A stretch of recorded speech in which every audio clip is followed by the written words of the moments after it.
Okay, welcome guys. Welcome. We're going to be having a sneak peek at the new DLC for Distant Worlds 2, the Atuuk and the Wekkarus. I've been given permission to be able to show this off as of now. Actually, a few hours ago, I've just woken up and saw the email, and I wasn't expecting it, to be honest. I was expecting it was going to be a bit closer to launch date before we got a chance to actually have a look at this. But it's about a week away, the actual launch of this particular DLC. So I thought we'd actually have a look at it and just sort of see what's actually in there. Hi Klingsock, how you going? A sneak peek, Sneaky Daz, yes. It's a sneak peek at the new DLC.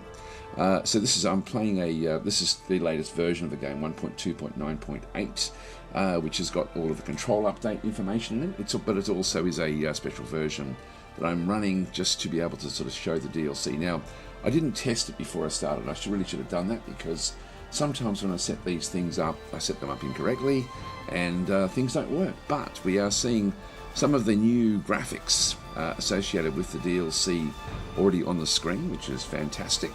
So I'm not sure which one that is, whether it's Wekkarus or Atuuk. I'm thinking it's Atuuk just because it's sort of a bit random, but I'm really not sure. I think they're saying testing, we'll do it live. We will indeed. Okay, and hi Paladin of Heavens, how you going? And Voxter, hope you guys are doing well. So I am streaming this to both Twitch and YouTube. I was going to do Chat Tactic today, but I actually, when I saw this email, I thought I'll do this instead. It's in one sense a bit of a shame, because I do have giveaways at the moment, so I could have done a giveaway. And there's other games launching this week. Anyway, let's go with it and sort of see how we go with the actual game itself. So I've got the factions installed, the Atuuk and Wekkarus. I've been on the beta testing for it, but I haven't actually really played it because I've been recording and showing the base game, so I haven't really been able to play much of the DLC. I've played a little bit of the Wekkarus, and it's sort of funny because I really wasn't interested in playing the Atuuk even slightly, like not even slightly. But I've been my hand has been twisted up my back a little bit with a number of people, and not just two or three, but a fair few people saying it's actually really bloody good playing as the Atuuk. So I don't know whether we play them today. I'm really not sure. Hi, the Fireman, how you going? And Major Shrifty, feeling better? Yeah, I've been feeling good for the last week or so. It's only been, I had like 4 days where I was feeling under the weather, but it's just my throat. It's still croaky. Still croaky. Okay, so anyway, let's continue on. Hi, Cities, and saying Wekkarus, yes. Hi, Castanar, how you going? Love the Atuuk, says Castanar. See, I hated them in the original game. Absolutely loathed them. They're fun to roleplay, says Castanar. Well, someone was saying it a few weeks ago now might have been in Chat Tactic or something, that you got to think of them as the Warhammer 40,000 orcs, and when you think of them in that way with the chaotic aspect, they're good fun. So maybe we go in with that mindset. Hi Bjolf, how you going? Well, this is the new DLC. Yes, it is. This is a first look really at it. So let's go and have a look, I guess. We'll start a new game. Remember the last game I was playing in a tiny little galaxy. I think we'll still just do the same thing for this one here. So we'll just start with, say, 300 stars. Nebula density just beyond normal. That'll be okay. A tiny little galaxy. That'll be okay. I might just ramp up the number of players a little bit than what we had last time.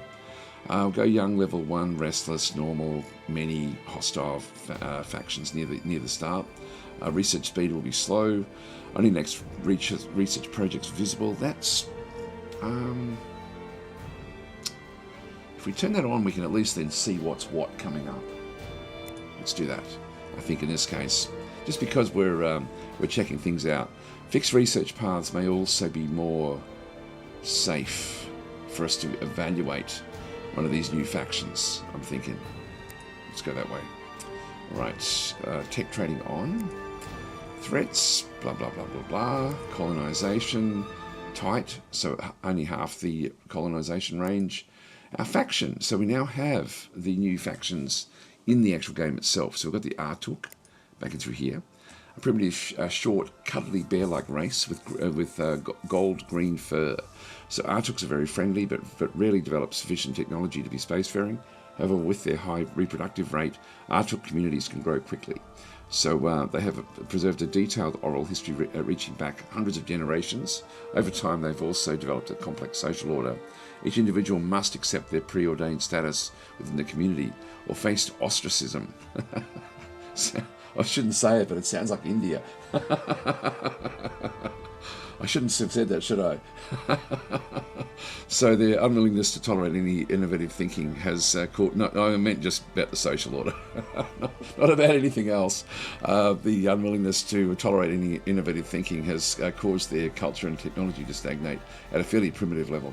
Above all else, Atuuks enjoy hunting in the jungles of their homeworlds. They prefer prey as the striped cougar, a huge saber cat armed with razor-sharp claws. Hunting this enormous beast is extremely dangerous. Atuuks usually hunt kagurs in teams of 30 to 40, armed only with the simple stone-tipped spears. Atuuks live in crude tree huts. See, I always saw them as these guys as the what is it, the like the, what's that thing out of Star Wars, the little annoying little tree creatures. I can't think what their names, what they are. Anyway, so yeah, cancel this man right now, says be off. I didn't mean it to come across that. Ewoks, there we are. There's something like Ewoks. That's how I've always sort of associated them. Anyway, that's what they are there. So yeah, we go through there. So yeah, Vox is saying I haven't played this game since release. Oh, it is very different. It is very, very different. It's a great, great game. Do you like playing the Xenox now after their update? Yes, I do. A lot, actually. A hell of a lot. The Xenox are an incredibly good faction. I didn't like the Xenox before, but I do now, very, very much. So for me, the audio is a little quiet and the music too high. I can't do much about the audio, unfortunately. I can ramp it up a little bit. I'll just see if I can do that a little bit more. That's about as close as I can get with the with my audio, but I can certainly, the music, yes, you are right, it was way too high. So I'll just ramp that one. I'll just bring that music down a little bit. That should be better for you guys now. Thanks for the info. Whenever the sound doesn't sound exactly right, please sing out, because I can tweak some settings, and sometimes I turn them up if there's dialogue, but there's no dialogue in Distant Worlds, so we don't need to worry about that aspect of it. Yep, taste the Atuuk curry. There we are. I shouldn't have said that. That came across. I was just looking at the social structure, the complex social structure with the stratas of society. That's what I was actually. That's all I was referring to. Anyway, let's continue on. So then we actually have the personality. Now the personality is important for the AI. They do use this to do different sorts of things. These are slightly aggressive. It says neutral, but at plus 5%, their aggression level is a little bit, which means that they're likely to get a bit of see a little bit of red, like when things actually happen to them.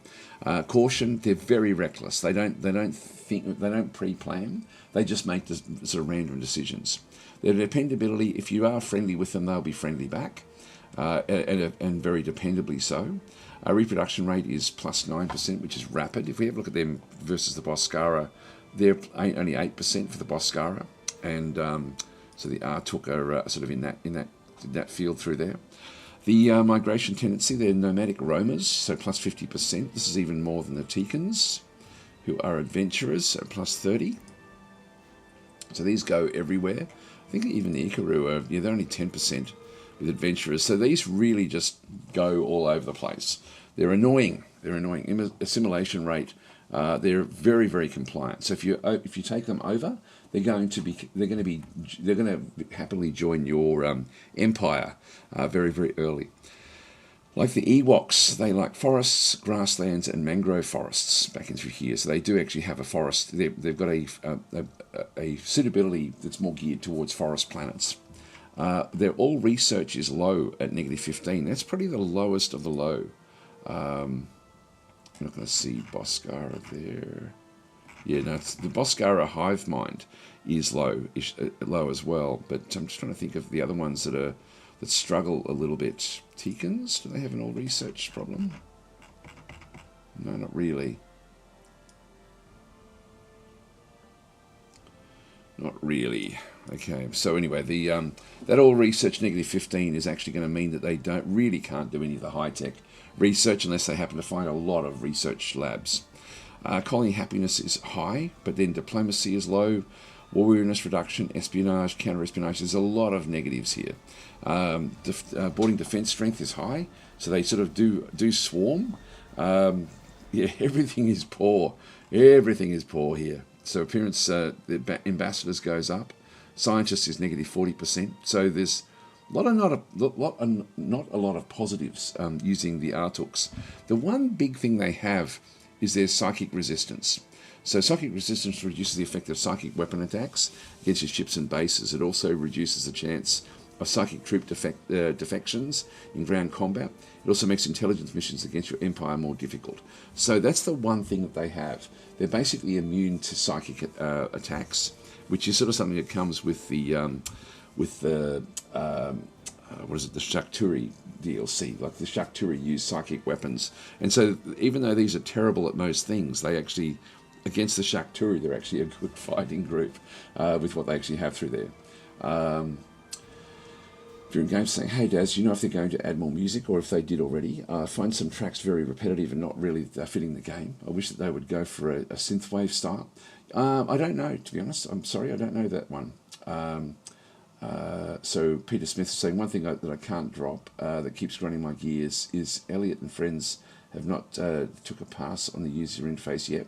It's dog shit. It really affects me playing. It's funny you say that because I've been sort of a bit scathing about the user interface and the user experience. But then I watched the recent presentation by Eric with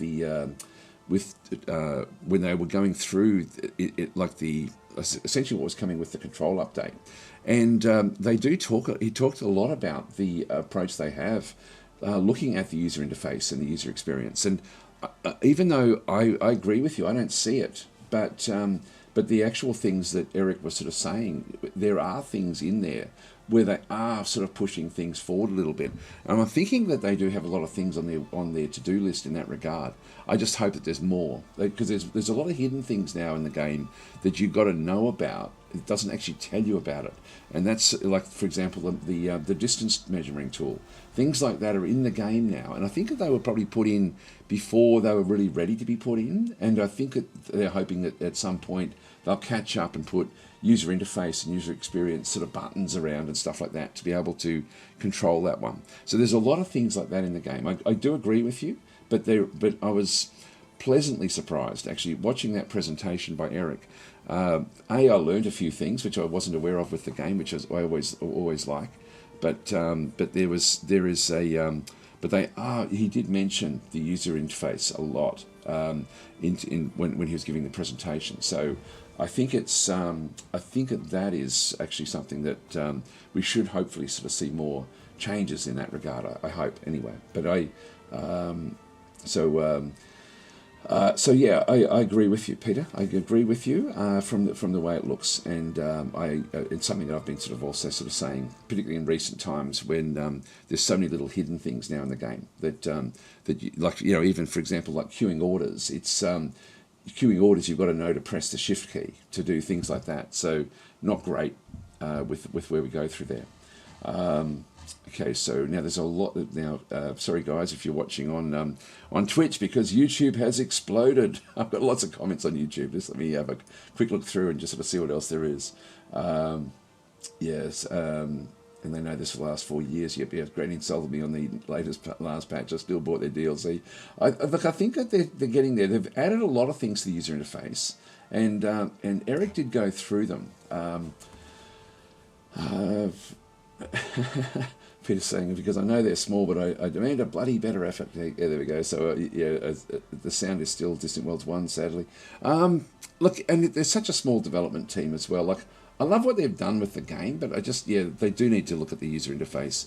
You look at the other games around them that not really so much compete with them, but look at like Stardock always focuses very heavily on user interface, along with whatever they're developing.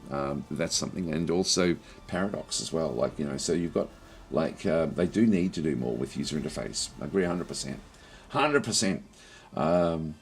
So Cassandra saying, pretty sure there were new music tracks added with the DLC. I'm not sure about that. Anyway, where did we get up to? I'll just... Hi, Korosami, how you going? I can list a ton of issues, so I'm hoping... yeah, because I worship Distant Worlds Universe. Yeah, well, this is certainly better than Distant Worlds Universe. I can assure you of that. That's not saying the message system is one of the new... Yes, that's true, that's true. The message system has been vastly improved. Actually, that is true. Yeah, credit where it's due. What they've done with the messaging system is good, and it's actually in front of you. So you can muddle your way through that without having to discover sort of unknown keyboard shortcuts to get what you want. So yeah, that's a good example. But there's still a lot of things where they do need to really look at the user interface. Yeah, actually, that message system is a good one. A good example of the developers doing the right thing for us in sense of the user interface. Yeah, Kurosami is saying there are still some issues, but I think it's false to say there's been no improvement since release. Well, I actually agree with Peter, like in this sense, because the game doesn't do enough with user interface. And it's also they now added a search feature, which works incredibly well throughout the game now. So they are adding things, and so yes, there are improvements. There are definitely improvements. It's very heartening to hear Eric talk about the approach they have to user interface. So I know that they'll get to things, and they sort of develop, and the way they've been developing things, it's I think that the game has changed enormously since the launch. But yeah, I think still user interface does need to have probably more of a focused look at things. I think would be good. Yeah, things are saying they're too dumb to be controlled by the Shakturi. Absolutely. So anyway, I'll just keep on going through. Yeah, search is a fantastic improvement. It is indeed. That's a big one. There's a lot of big ones that have come in as well. So yes, it's a 50-50. Anyway, let's continue on. Now, what do we get to in Twitch? Twitch hasn't blown up, thankfully. Yeah, so things like saying space strategy games, or space strategy fans are having quite the year. Gal Civ expansion, Stellaris season 9, Distant Worlds updates. Yes, it's been a good year actually. It's been a good few years for strategy gamers overall, not just for space strategy gamers. It's great. Okay, so the Gizarians are supposed to be stupid. They're supposed to be mechanical though. They're supposed to be mechanically minded. So maybe they have all the. I don't think they will. Maybe they will. They do. They do have it. You're right. So these are the but these have got other bonuses with different things. Like these don't have the negatives of the Atuuks, but they do still have the negative 15. You're right. The Gizarians are not all that clever. They also have plus 9%. Now people have complained that the Gizarians are overpowered. Like you often hear stories of people giving feedback saying the Gizarians just overwhelm the game. Now I'm guessing the Atuuk's going to go from the opposite direction and do the same sort of thing in through there. So Kalakajank is saying let's start the game first and answer questions later. Yes, I agree. Let's just get into it. Hi Von Schweinhut, how are you going? Is hyperdrive energy overused? Red bar approximate proportion to loss in speed? Yes, it is. That's exactly what it is. If your red bar extends across, you can see it in the numbers. It will just reduce it very, very slightly. I don't worry if the hyperdrive goes into the red very, very slightly, because it really is not going to slow you down too much. Okay, let's continue on down. So we've got all those different negatives. Special features, leader changes. Note that Atuuks do not follow the normal leadership change mechanisms. Instead, they select new leaders using the Great Direction and Great One features outlined below. Thus, Atuuk factions cannot manually dismiss their leader. I'm just going to grab myself a drink of water. I'm going to be right back.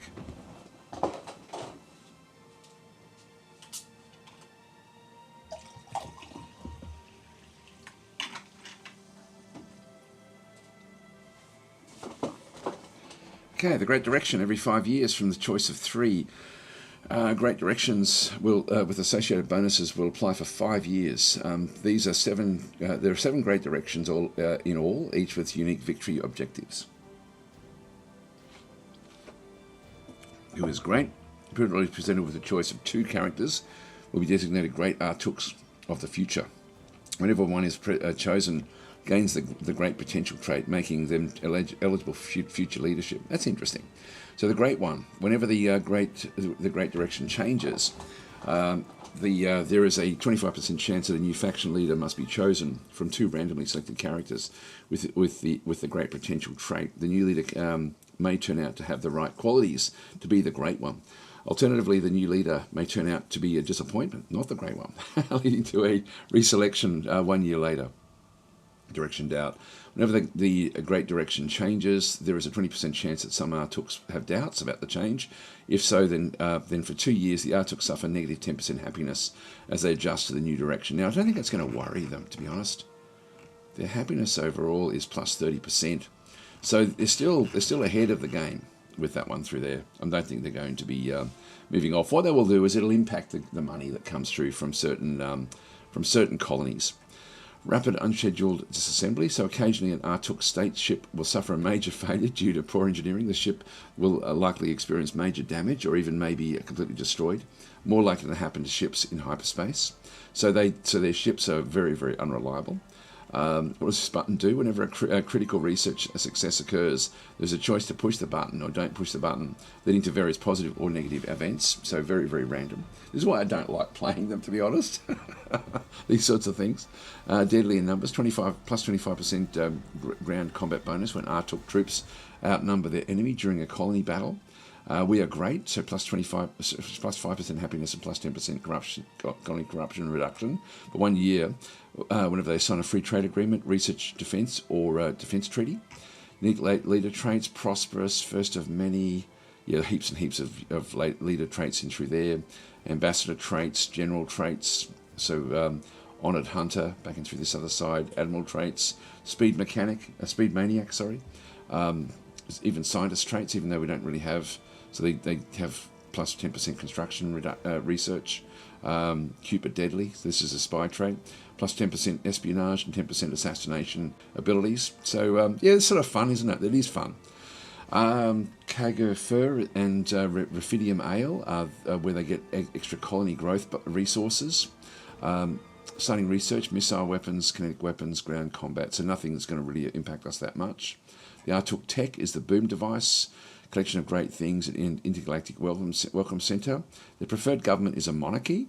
So monarchies and the government types have now really changed a lot in the game. So there's been a hell of a lot of changes in the actual game itself. But the halflings of space. They really are, aren't they? And that's why I guess I'm willing to play them, guys. So I am willing to play. We'll do we'll have a bit of a look at it and see which one of the two we end up playing. Additional intelligence missions, so character defection, destroy facility and infect colony with plague. The infantry is quite weak. These are about the same weakness level as the Teekans. So defense 98, 65.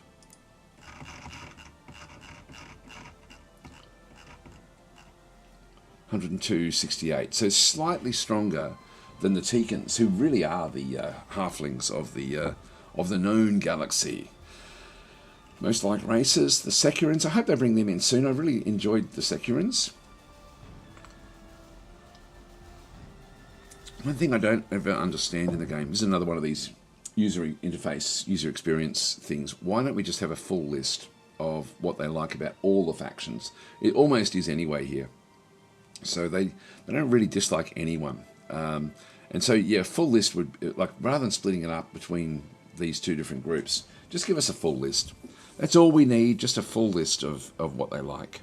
And just done from a, program it in, because they're adding search facilities and stuff like that into the Galactopedia. And so this is the sort of stuff that should be programmatically shown, everything in through there. Okay, so anyway, let's go with that's the Atuuks. So that looks actually interesting. I am intrigued, and it's sort of funny since it was mentioned to think of them as space orcs. I think Space Orcs is probably going to be a good way of me getting my head around how to play them. Okay, let's have a look at the other addition to this one, which was the Wekkarus, which I am very interested in playing. I love the Wekkarus from the previous game. So Wekkarus are large crustaceans with distinctive facial mandibles. Oh, so these are like the British people. I'm joking. Okay. Okay, so Wekkarus live deep in the seas of ocean planets. They can also live out of water for extended periods, but prefer a damp environment. They construct entire underwater cities in the vast caverns and tunnels of the ocean worlds they inhabit. These cities are centres of technology and industry, manufacturing advanced underwater technology that is used throughout the galaxy. The deep undersea tunnels that the Wekkarus inhabit are also the home of an abundance of other marine life, some of it hostile. Wekkarus fear one predator in particular, the Leviathan Darkhull, a formidable deep-sea monster that grows in lengths of 100 metres or more. So Wekkarus can adapt to these threats by developing powerful force fields that guard the entrances to their underwater colonies. The Wekkarus also have deep knowledge of highly specialised wave beam weapons. This has led them to develop the potent pulse wave weapon. This unique type of beam weapon fires powerful waves of energy at targets. Wekkarus are also generally peaceful species that like to keep to themselves. So I thought they were squids. They're more like crabs. So the Cthulhu people, they are indeed. These are the Cthulhus. Okay, aggression, they're just neutral. They are careful. They're not all that dependable. Their reproduction rate is low. The migration tendency is settled. They don't migrate. They don't like to migrate. And they don't assimilate quickly. So they're sort of fairly stubborn. Hi, orangutans, how are you going? And anybody else that's joined us as well. So, right. So they prefer deep ocean and ocean worlds. They don't like rocky desert, sandy desert, and desert savanna. So desert worlds are not what they like to be on. Having said that, crabs, you don't find crabs in the desert. You always find them near water. Okay, all research goes up. These are the opposite. They do like to research, but they're not very good at diplomacy. They don't like diplomacy. Good with counter-espionage, good with psyops, engine research, mining rates, ship maintenance, ship speed targeting. The appearance chance of scientists goes up. The appearance chance of spies goes up, but ambassadors is down. Their psychic resistance is 50%. I wonder if that's on everything now. No, it's not. There will be a setting on it for everything, but anyway, they've got a psychic resistance of 50%. So flashes are passed. Whenever a scientist achieves a critical research success, select between a choice of 2 new research skills for them. That's pretty cool. Deep Labyrinth. So whenever a foreign spy is detected operating against us, 50% chance of intercepting them, and then selecting whether to imprison or execute them. Riches of the Deep. Periodically discover a new research at any of our deep ocean colonies. Ancestors among us. So during times of intense stress, a strong connection with ancestral psychic memories may be triggered, causing these memories to manifest at this location. It's going to occur whenever the following occurs. Whenever a ship is involved in space combat, a temporary ghost ship may appear to assist in battle. This ship cannot be controlled and will disappear after a while. That's pretty cool. Whenever ground combat occurs in a colony, either invading or defending, temporary ghost troop units may appear to assist in battle. Okay, these are the Cthulhus, aren't they? Whenever a scientist experiences critical research success or failure, a temporary ghost scientist may appear to assist with further research. The scientist cannot change location and will disappear after a while. But if you sign a free trade agreement, research agreement, or defence pact, there's a small chance that you can get an additional plus 20 boost in relations with a faction due to the intervention of an ancient ambassador. So, so we have lots of ghost things. Spy missions, whenever one of your spy missions is detected and the spy is about to be captured, 25% chance that the spy instead avoids capture due to the intervention of an ancient spy. Whenever a fleet is involved in space combat, a temporary ghost admiral may appear to assist in battle. The admiral cannot change location and will disappear after a while. Whenever ground combat occurs at a colony, either invading or defending, a temporary ghost general may appear to assist in battle. Additionally, the following Wekkarus artifacts increase the frequency of the Ancestors Among Us events. These artifacts must be discovered through exploration to obtain their benefits. So the Tenef of first generation doubles the frequency of intervention from ghost characters. Okay, Airship of the Ancestors doubles the frequency of ghost ship generation, and increases psychic resistance, by the way, by plus 7%. Orb of Ancestral Strength doubles frequency of ghost troops generation, increasing psychic resistance by another 7%.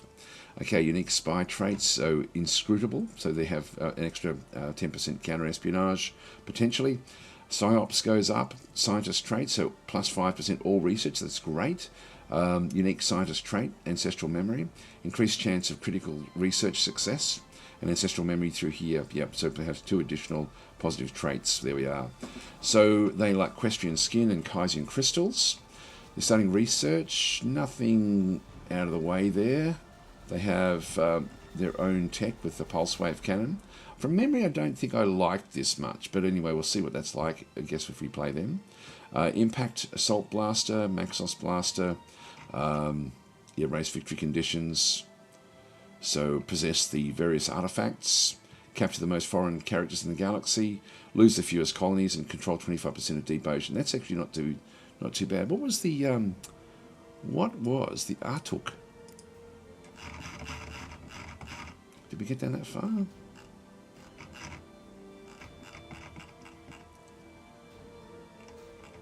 Oh, it's not listed there. I don't know what their what they prefer to have as their.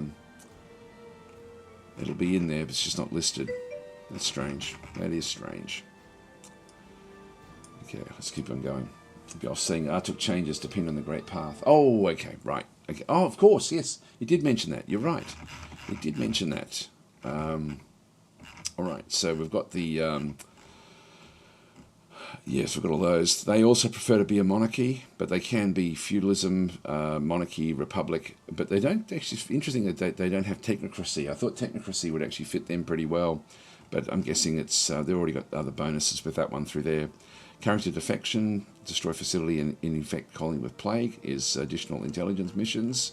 Default infantry is 126.84, so fairly middle of the road. I mean, if we look at the humans are actually slightly stronger than middle of the road usually. They're 180, 120. So the Wekkarus is... Yep, so you can see they're a lot weaker than the humans with what they actually do.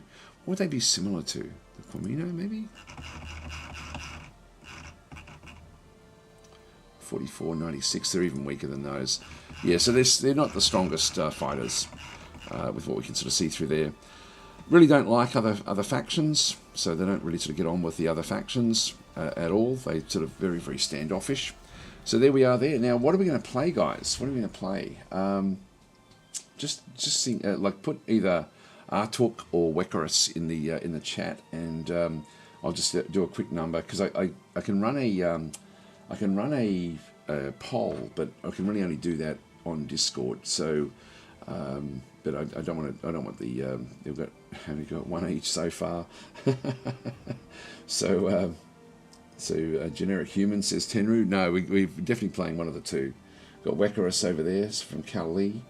A few more Atuuks. Atuuks are one ahead so far. More Atuuks coming through. Okay, it looks like we're playing Atuuks, I think, guys. You started saying you prefer Atuuks. Yeah, more Atuuks coming through. Okay, so I do prefer Wekkarus, but I'm looking forward to playing the Atuuks just simply because people who have tested the game say you've got to give them a go. So we'll play as the Atuuks. In we go. So next will be your government, your empire and government. I will go with monarchy with what we actually have through here. I'll just keep the generic flag for the Atuuks back and through that other side. Now, monarchy has its own benefits, and a lot of these will actually circumvent the negatives that we start with. The war units reduction goes up, so we're more likely to be able to stay in war. Counter-espionage, etc., etc. We do end up with a flagship, which I think will actually be good. You can designate one military ship as your empire's flagship. Flagships have 10% targeting, countermeasures, ship manoeuvring, ship speed, etc., etc. So we'll wait until we capture a ship, I think, before we do that one in through there. All wars you declare are always considered justified by your population, thus slowing the growth rate of war weariness. That's good. So leadership change. Atuuk races use the Great Direction, so that one doesn't apply to us. So we don't have. That's good to see that the actual race is overriding things like this, for example, rather than just having the generic monarchy system kicking in. Research completed, coordinated control, crew systems, planetary palace, which is a good one, very, very good one, and a pre-built planetary palace at our capital. That's going to be this is going to be where the monarch sort of lives. So we'll go that way. So the other ones we have allowable to us is democracy, feudalism, and monarchy. Back in through there, feudalism would be a good choice actually in terms of gameplay mechanics. There's a lot of other things. You go with even less all research. Wow, be negative 20%. But I'll go with the with what they recommend, which is monarchy. We'll go that way. So yes, Kling is saying, is feudalism the one that gives you the free private escorts? Yes, it is. It is indeed. So Muzzle Paint saying, I'm going to be disobedient. I beg forgiveness, but what is your latest and best video on Shadow Empire? I'm returning to it after a year. I still think that the actual tutorial series I did is probably the best, I think. I've done other ones where I sort of start off and just play a little bit, but I still think that the actual tutorial series is the better one. All right, let's go. So next is our starting situation. We're going to be playing random. I think maybe should we play with a planet with a moon? Homeward situation. I won't go trying with this one. I think I'll just go normal. I'll go normal. I'll go random. Moon at a gas giant or planet with a moon.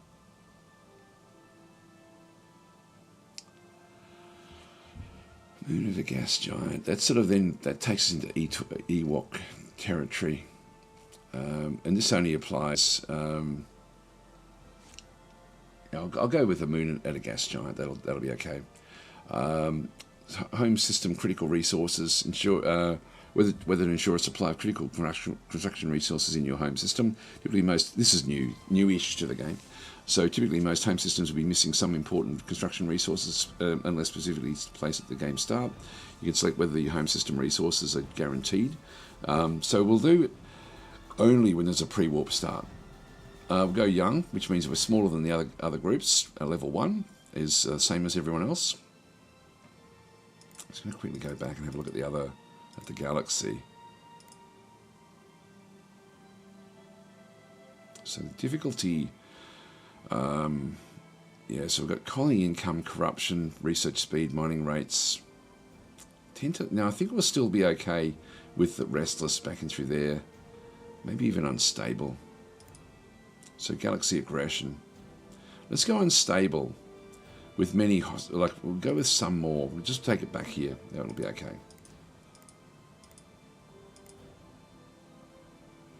I did choose monarchy. Yep, that's okay. All right, and we'll just go on the ring. We'll sort of try to end up on the outer ring. And I'll change the numbers here from 6 to 8. So that should be okay. Next is victory conditions. I think I'll keep the Return of the Shakturi storyline off, just so we can try to get federations. If you keep it off, you can then have federations. If not, you then actually can just have when the Shakturi arrive. So I'll keep them off for now. Colony events. Now I'm sort of finding that there's still a lot of plagues that come in the game. I'll keep it on though, but if you don't like plagues, just turn that off. I'll keep the race-specific story events off, even though it's our first run. I just don't like the being pushed down a certain direction, so I'll just leave that one through there. Okay, start the game. Here we go. Here's our little cutscene of the Ewoks.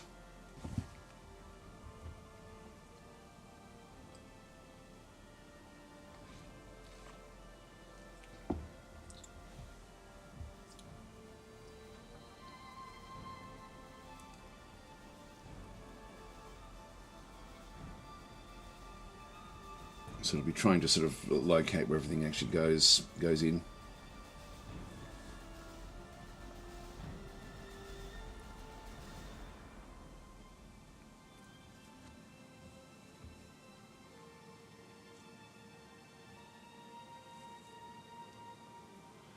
You know, in my head, I'm thinking, is this playing as the Atuuks? Is this going to annoy me as much as they did in Distant Worlds 1?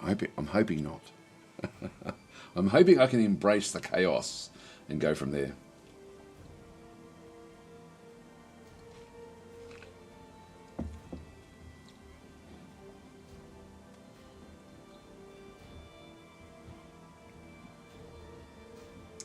You can think, oh, I noticed the patch notes has a change. I suggested there's now a option to not auto delete troops if you're in debt. Yes, that's actually now on by default. So you do not lose troops, or the game will not delete troops for you unless you want to. But that is now the setting that's the default. Yeah, orangutans so nice that the devs listen so well. They do listen. Like there's been so many things that, like on these streams, that we've actually come across that we've sort of been talking about, and I always try to pass it on if I can remember. And like the distant measuring tool was something that I'm going to claim that we put that one in there. That was one. I won't claim the queuing of orders because everyone wanted that. But the distant measuring, there's been a few things, even the colouring of the empires. Like if the empires look too much the same, I think it's trying to generate the galaxy to make it so that everyone will fit in. So Redshirt has redeemed a character. So the starting explorer, the Red Star. Okay, no problem. Hi, Gully Fighting, how you going? And I'm sorry if I've missed people coming in and saying hi. So hi to everyone. Here we go. Our faction is known as the Quito Administrative Clans. Our government is a monarchy, with the Atuuks, who are typically very reckless and dependable. Atuuks have natural skills in colony happiness, boarding defence strength, and appearance chance for ambassadors. Our leader is Lecter Mori, skilled in engine research and colony corruption reduction. Our home colony is Eames, a forest planet in the Quito system. Nearby is the gas giant Quito 10. Also nearby is a mangrove forest moon of Alamantes. So we have two other colonies, Quito 5 and Macedonia 2. So we've got two different systems. Our level of technology is expanding, allows us to explore beyond our home system.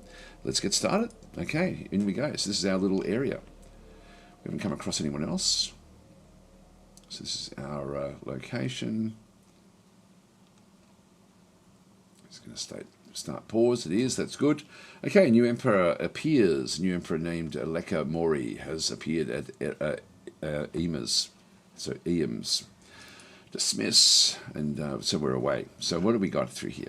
Let's have a look at the look of it. God, it looks good.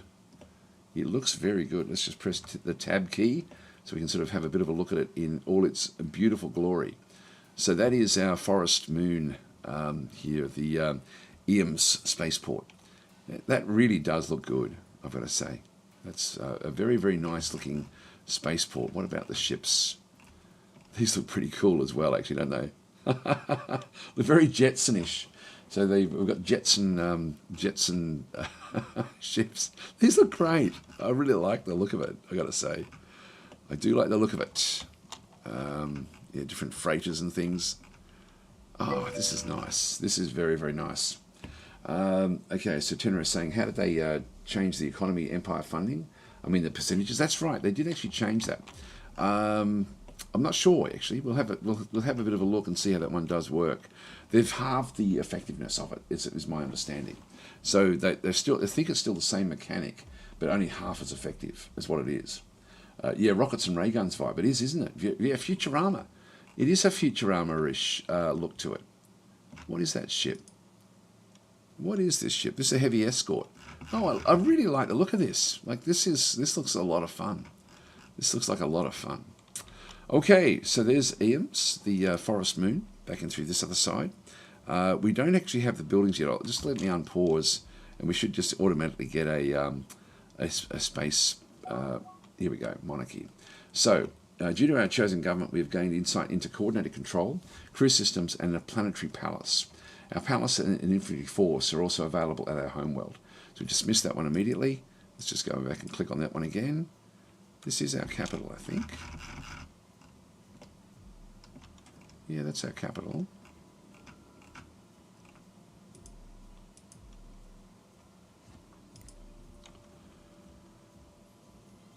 yeah, there's the planetary palace. Okay, so the bombardment resistance in through there. So the empire bonuses, we get plus 10% leader quality from this one. Location bonuses, we get extra happiness, better colony defense, and plus 5% colony development.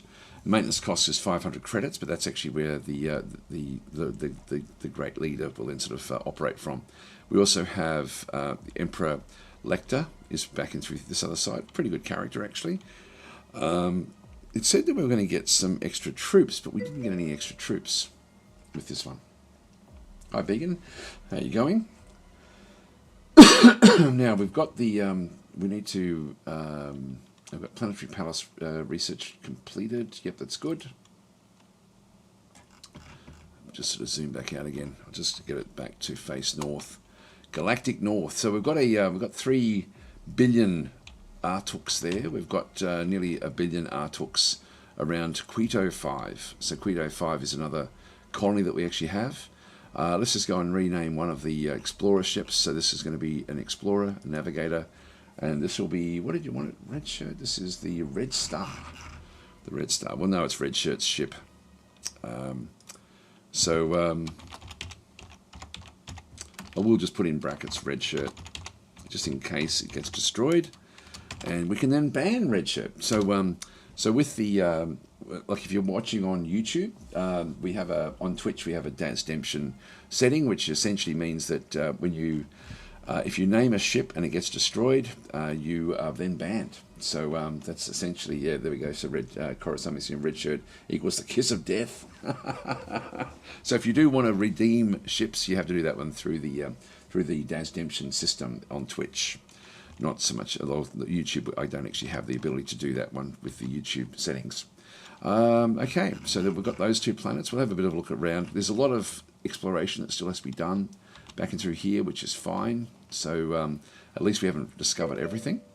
Orangutans is redeemed a character entity, so Orangutans Forest Sanctuary. So you want that to be one of the planets, I'm guessing? Or is it a ship? Just let me know if it's a ship that you're looking for. We also have Macedonia over here, so it looks like we've got three worlds. This is 1 billion Atuuks back in this location here. And we do have another starbase here as well, spaceport, going back into this one, in through this other side. So what we need to do is just get some protection. So a ship, when we get one, okay, so something vicious. Right, we'll see how we go.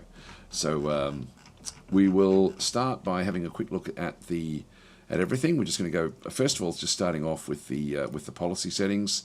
I'm going to change these to default, and then I'm just going to quickly change the bottom area, which is the, in fact, I'll just do it bit by bit. If I change it to default, this is, if you're new to the game, or if you're sort of watching this and trying to think, do I want to play Distant Worlds versus Stellaris versus Galciv or something like that? The first big thing is, this game is a simulation game. It is more so than a board game. The other games are more like board games set in space. This is a simulation game set in space. Everything is simulated, which means that it can appear overwhelming. Now, I say appear because it is an overwhelming game in terms of what it does do. But you've got these preset configurations of how you can play the game, and so default means that some things you control, some things you don't. A lot of things you get advised about, which can be overwhelming. So we've got the expert basically turns everything off. If I go and click on expert, you'll see everything is switched to manual, which is, don't do that. And it says expert. I would say that's masochistic rather than expert. I don't think experts even do it this way. Maybe Larry Monty would, but he's the only one that I would even. I don't even think Larry does it in this game anymore. That's how Larry used to play Distant Worlds 1. Rule in absence is the opposite. I click on that one there. Basically, everything is automated. So the whole game is automated. So that's sort of what happens in through there. Then you've got things, for example, like expansion, where certain things will be advising. They'll be making suggestions. There'll be a lot of automation as well. And then they'll have other things turned on to manual. Like if we sort of skip back through, there is the diplomacy gifts is set to manual. But that's it, pretty much. So that's just the expansion settings, expansion, war and combat. Everything is automated. You don't even have to think about war and combat, except for intelligence missions, diplomacy. Actually, even this fleet formation is not. I would have put that one manual, to be honest, in that setting. Diplomacy is, again, most things are going to be automated. Intelligence missions, again. Diplomacy all comes through with suggestions that you can then sort of make. But again, you don't have to think about things in through here. Then you've got Spy Master as well, where most things are going to be automated except for your spies. So doing different things with spies is going to be the one thing you control. So you can control whatever you're interested in the game. And the AI does a good job, I've got to say, in what it actually does do. But I like to go to default and just sort of set most things to suggest, just so it pops up, until they become annoying. And then you just go back in and flick it onto whatever you want. Now, the one thing I like to change is I like to look after fleets and ships. So I go down to my fleets and ships areas where it's got the fleet formation, fleet postures and fleet management, and make those manual. But I don't have to do it there. I can actually go and wind that one up and then go down to my military or my fleets and go and turn on the same three things, just happen to be here. So I can go in, and there's other things in here that are deeper. So this is, and it's also got military ships not assigned to a fleet. I can actually have the percentage, if the AI is looking after things, of having like escorts and things that will then sort of just stay with ships, like with freighters and stuff like that, and just go on little one-off missions. So I can have like 5% of the ships not being in a fleet, just to do that if the AI is looking after all these things. But I like to have my fleet formation, I like to control my fleet ship management, like, you know, what ships go into fleets. I like to do that myself. And fleet postures I like to have as well, where I just manage those manually. If you're used to doing that and you've got them set to automatic, you'll be thinking, what the hell? I told them to do this or I told them to do that. The game is improving a lot, or has improved a lot, with the way that it does know when you override something. But in this case, I like to control the fleets myself. There's heaps of stuff in here. So if you are new to the game, yeah, just be aware that you can turn your automation settings on to anything at all. And it really is pervasive. It goes everywhere. So definitely do that if you are new to the game. So that's a big difference between this game and the other Space 4Xs. This one is much less. Actually, I might just change where my head is too, just while we're setting things up. Just pop it over to about here. This is usually about the best spot. Based on the past. Okay, so now we're going to spend a bit of time just going through the ships and sort of see what we've got. Actually, that was the policy. In terms of diplomacy, we don't know we haven't come across anyone just yet. Only got the one character, 3 different colonies. They're all, like, until we sort of let things really run, we're not going to sort of see much with those at this point in time. The exploration, we'll come back into that one. This is new stuff where they've got search for known items and known planets. You can actually got lots of good filtering there to sort of see what's what. Actually, one thing we should have a look in colonies. Is there any new colonies, any potential new colonies? No, there's not. Okay, so nothing in there. Resources, what we want to look at through here is, are we missing critical resources? So by default, it's been filtered by fuel and construction resources. That's the important ones at the start. And I'm really looking to see if I'm missing any. And we're not. We've actually got a bit of everything. So we've got everything we need. We've only got one source of Caslon.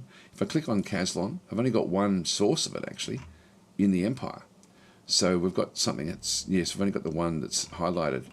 It is our main planet here, which has actually got a good source. So that's the only known source of Caslon. There may be others that appear, like after we start to sort of get the explorers out, so that we may find more. But that's the only one we have that we're aware of at the moment. So that's fine. Construction yards. What construction ships have we got? We've got 4 construction ships. That's okay at the start of the game. That's fine. Research. We've only got the 2 spaceports that are doing research. New research locations. We don't know of any just yet. We don't have any scientists just yet. Okay, that's not a problem. Military ships. We've got a few of these ships, so we might put them all into a single fleet to start with, and then and then build up from there. So let's go across, and you can see these are all just going off and doing random things. They're guarding different locations. So guard the shimmering energy vortex casino. So there's a casino that we've got that is with the various ships are now going off to do different escort duties depending on what the game has decided to do. Again, the simulation. So I'm going to grab all of these ships and just go and pop them into a fleet, create a new fleet with these ships. So this will be manually controlled, and by default it's going to start off as an attack fleet. I'm just going to automatically switch that to a defense fleet.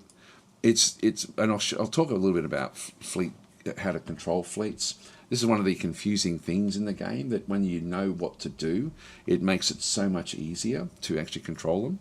I'm almost tempted to not design our ships this time and just let the game design them. Let me know in the chat if you prefer me to just go in and tweak the ships a bit, or just let the AI look after it. So Gully Fighting saying, how early do you need a military in Distant Worlds 2? You need it if there's pirates around, basically, just to protect your worlds. You need about 5 troops to try to sort of nullify pirates. So I like to try to get 5 on each planet, essentially. You sort of want to aim for pretty early on. That'll definitely save a lot of time, says Klingzog. Yes, take a close look at the Atuuk hulls. Yeah, we'll have a look at the hulls. Maybe we'll just have a quick look, but I won't spend too much time tweaking them. So normally I go through and actually go through a full thing of what to look for, but I do want to look at the hulls. I definitely want to have a look at the hulls. So I'll just pop them in there for now, and we'll come back in just a minute. What we'll do is we'll start off with the actual ships themselves. So we'll go to the ship designs. In this case, I like to sort by role. And so we've got 3 different types of escorts and 1 frigate. They're going to be our main ships that we're going to be looking at. Let's start with the frigate, and we'll just go across. We've got 2 of those. I'm just going to click on upgrade. I really like the look of this. This really does look good, doesn't it? This looks really good. God, these look fantastic. Oh, I like it a lot. I like it a lot. Okay, so anyway, let's not get too involved with what's going on through here. So we have, the main thing we were really looking for is the actual weapon mounts. And so if I have a look down, I'll just get these sorted as well the way I like to sort them. So I like to go category per family, so latest per category and family. And then do this one here where it's bay type, category, family, and size. That's just going to sort things a little bit better. We've got 3 fuel cells on this ship. I will actually have a bit of a look to see. That goes a long range, 300. I don't need all of that. I always like to just check and see what's happening with the energy. Make sure that everything is inside the that sort of bar there. You've got enough energy on the ships, which is fine. It's got railguns and interceptor missiles. I will tweak these actually. Defection field generator, standard armor, short range sensor rate. Only 1 sensor on a frigate is fairly low. In terms of the weaponry, we've got a weapon there at 180 degrees, which actually fires on the port side. We've got a 360 weapon mount there, which is only small. So these are all smalls. So we've only got small weapons everywhere. Then we've got a 1 rail gun, a weapon that fires backwards at the top there. In terms of the overall hull, we've got heaps heaps we can place on this one. Got 3 proton engines, so it's going to be moving fairly fast. 77. So we'll just keep that in mind. I'm just going to go and right click on the different weapons and just put my own look of things into here. So we're not seeing anything that's really going to be all that awesome. What I might do is use small epsilon torpedoes there. So we'll use an epsilon torpedo there, and maybe there as well. I could go with a blaster there, maybe, like a Thuon beam. Should I go? I'll just go with epsilons. Let's just place them on there, and then we'll just use in the 360 mount. We'll just go with a point defense weapon, which will be the Sentinel. All right, that'll do us. So that'll do for this one here. We'll just call this one an torpedo frigate. And then we just go back into here. Aggressive. We want to be aggressive. as well with that one through there. 2050 is how it's going to retreat. I won't explain this too much, but I'd just like to tweak those as well. Save and exit. So that's our frigates. Now we've got 3 different escort hull types: heavy, patrol, and escort. We are using 2 heavy escorts at the moment. So let's go and upgrade this one. Now I've only got 2 engines on this one. We've got a railgun and interceptor missile. We'll just go and remove those. So again, we're just looking at these are actually bigger than what we have on the frigate. These are better than this is better than the frigate design. So I'm going to actually make use of this one. We've got the 350 at the top, so we'll make that one into a point defense again. The Sentinel on the top area, and for the front, very narrow weapon mount that we actually have through here, I'll put this one into another Epsilon torpedo. But now we can go to a medium rather than a small. So this ship actually does more than the, except that the speed will be lower. Yeah, it's only 56 sprint speed, but like firepower wise, it's actually as powerful as the frigate. So this is actually it's just a slower ship. So yeah, so that's just a weird design. Again, it's just weird designs with the Atuuks. So we'll just call this one a torpedo escort. Save and exit. We'll now have a quick look at the patrol escort. Just go and do an upgrade there as well. This one's only got the 1 weapon, which is not great. So it's just got a railgun on this one. Everything else, but it does have the 3 engines, which means it goes very fast. I might pop in. So this is very fast. What should we use here? I will pop a medium railgun on there. So we'll call this one I'll just call this one a patroller. That will be fine. Save and exit. So the railgun will sort of cut through and do different damage. I won't go through the different damage types at this point in time. And then just the basic escort. Let's go and upgrade that one as well. Medium railgun there. Smaller engines. 72, which means it travels at the same speed as the frigates. I like to now look at that to think, okay, the frigate is going to be my my backbone ship, but it probably really won't be. But in this case, yeah, we could actually have like another railgun, a rail escort back in through here. We can only fit 2 engines on this thing. We can still put a lot of stuff on this. We've only got 2 fuel cells, so its fuel range is only 200. We can't put anywhere near as much on this one, but that's actually everything else there is actually okay. Yeah, let's just go with that one. We'll just call this one the basic escort. Okay, save and exit. Now it's mainly going to come down to the firepower of the heavy escort, but it's going to be slow. Then we can either have escorts going in with the frigates or patrol escorts going in with the ahead of the frigates. So we've got like essentially 3 different types of ships. All right, let's go and leave those alone, and we'll just go back across to the fleets. So the fleet templates is the easiest way to control your fleets. One thing I like to do right from the start is by default, I like to have them set to not trim the excess ships. So let's just go in and click on all of these just to get that one done. Edit, disabled, invasion fleet, edit. That way I can strengthen the actual the ships themselves. All right, so defense fleet is what we're going to start with. We're just going to go in and edit this one. We don't have destroyers or cruisers, so we're going to ditch those for now. The frigate, I'm going to keep 3 frigates, I think, in that group. Oh, maybe that may be too many actually for this. Let's go with a couple. We'll go with one, like a few of each of the escorts.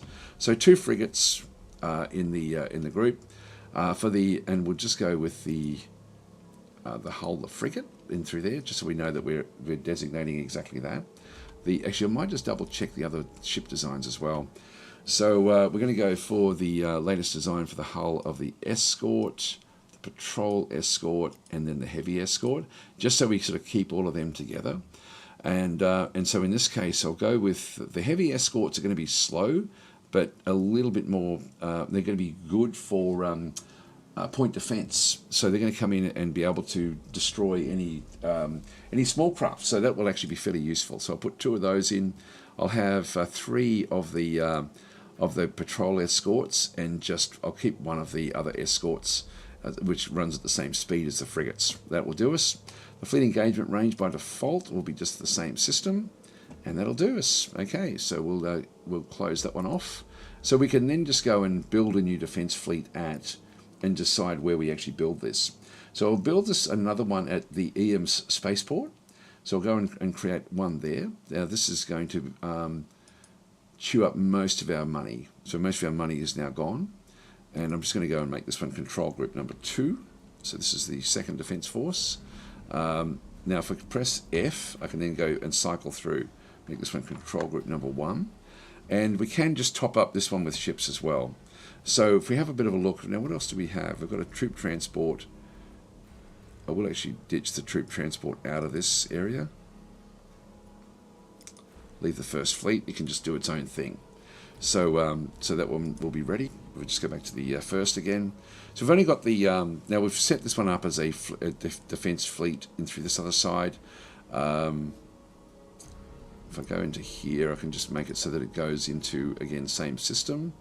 Just wanted to start off small and then just go from there. If we just go back across into the ship designs again, I just want to make one more little check.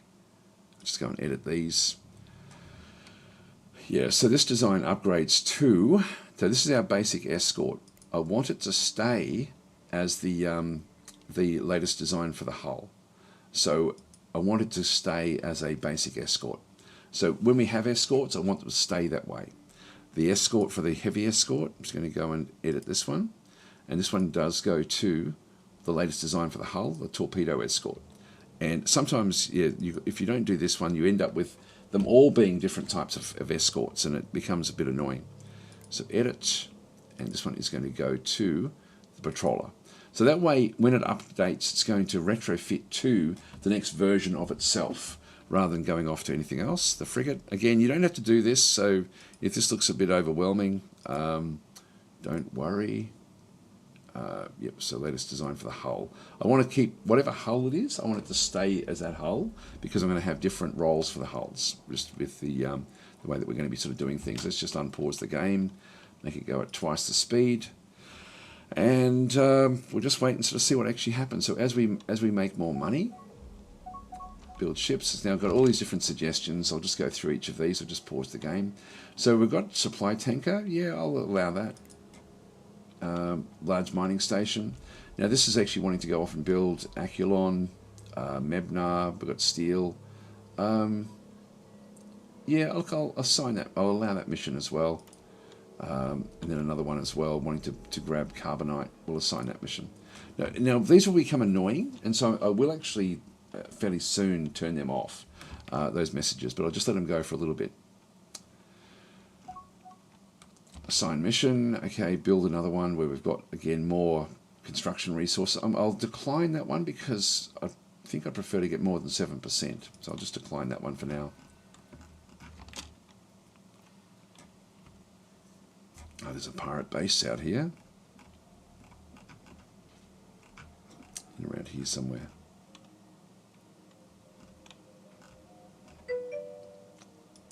There it is there. So the Bandits' Hideaway, which we haven't come across yet.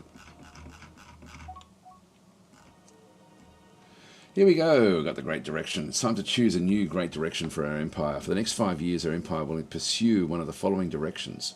Each direction has different objectives that will lead us to ultimate victory. What should we do? Be friendlier? We end up with 40% diplomacy, 40% psyops, and 10% colony happiness. And objective is to sign a new defence treaty.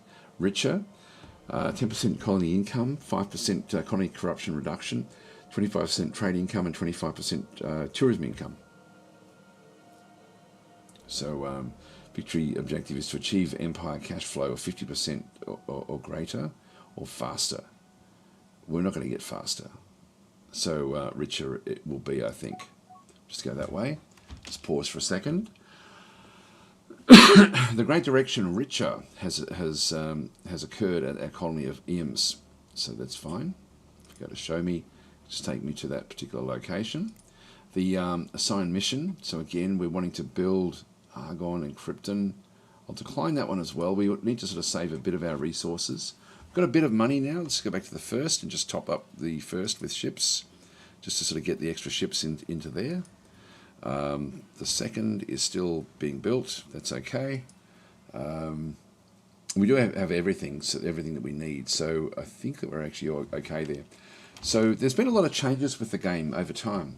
Tenor is saying, did they fix the fleet numbering? I had once lost my second fleet. When I told my spaceport to make me a new one, it named it the fifth fleet, even though this, I'm not sure. I don't know if that was considered a problem.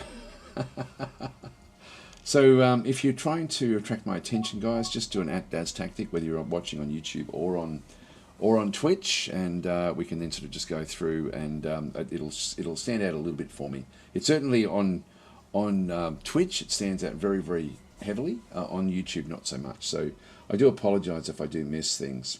Yeah, we'll just keep on going through. Here we go. The Burning Gangsters have been encountered. We've encountered a new pirate faction in the Ravenous Abyss system, the Burning Gangsters. This pirate faction is predominantly composed of Quiminos. Quiminos are naturally slightly hostile towards us.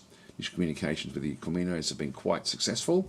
They've developed some trust with us. So, look, what I think I might do with the Atuuks is actually befriend pirates. We might as well just play a friendly game. So let's just go and dismiss that one. They're going to come through and actually ask us for anything. Troop cloning facility. I will actually need this, so we'll build that one now. Accept this one. I'll accept the treaty. It's going to cost me money, but that's just the way it goes. New frigate completed.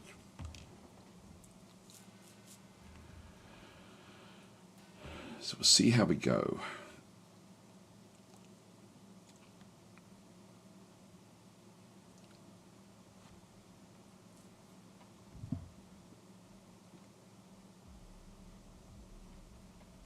Yes, we do have different bonuses going on at the moment. Here comes more military ships coming back in from the second. Different ships going off, doing different things. I might even just turn on the automation for certain things. Dismiss that one. Discovery, back over there. New escort completed. Let's go and click on the... I don't have to do anything with managing everything, because most things are on automatic at this stage. See how these are becoming annoying. So I'm just going to go and turn these off.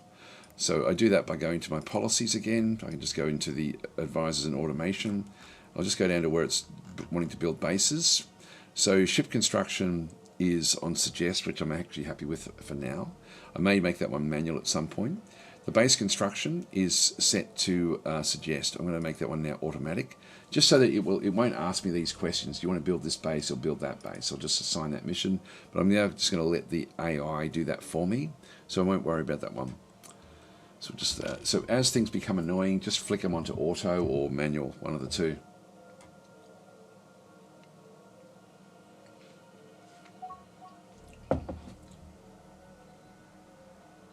Score completed. Build ships. Decline that one.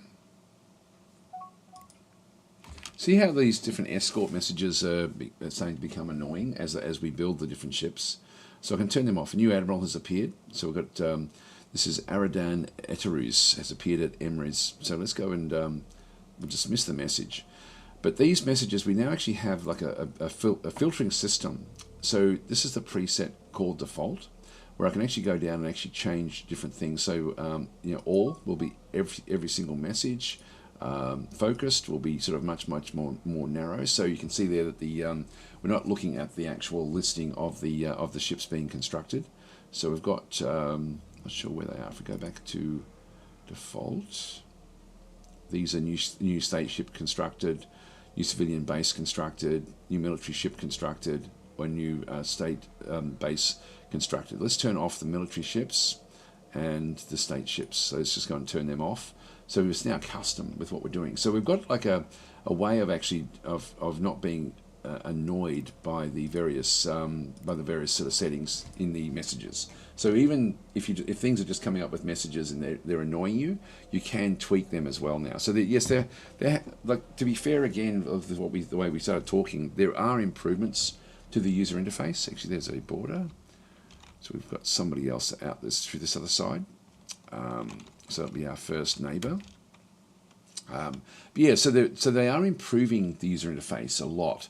But then there's things, for example, like if you don't know to press the Alt key, you like to display distances. The only way of really getting a measuring tool is to know to press Alt. It doesn't tell you anywhere. There should be a button to do that, and that should be down the bottom there, I think. Who is great? The time has come to designate great Atuuks of the future. We must select between the following two candidates: Admiral Aradan Eterus and Ambassador Kestri Eterus.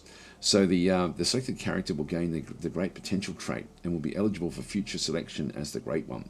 The Great Potential trait also adds an extra positive trait to the character. Additionally, their skill levels increase. Whom should we see this Great Potential? I think we'll give it to the Admiral at this stage. Okay, so Major 50 saying, "Holy shit, I had no idea about that. The Alt hotkey." Yeah, no, it's awesome. Like it's sort of one of those things that I push and push and push to have it, but I just wish it was actually part of the user interface and not just something you have to know. So who is great? We'll go with Admiral. So and we've got the ambassadors appeared as well. So even these sorts of things in through here, I'll allow these to keep on coming through. They'll stop. Like as we discover new things, we'll just sort of let them happen. Okay, new spies appeared. Now the Admiral, let's just go back to our characters. We'll just go to the Admiral. I'm going to change the Admiral to be manually controlled. He's a great potential and a good tactician. Let's transfer him across to the First Fleet and transfer to the new location. All right, let's get some ships named now. So we've got still an Admiral available. There is indeed. So this will be von Schweinhund. So we'll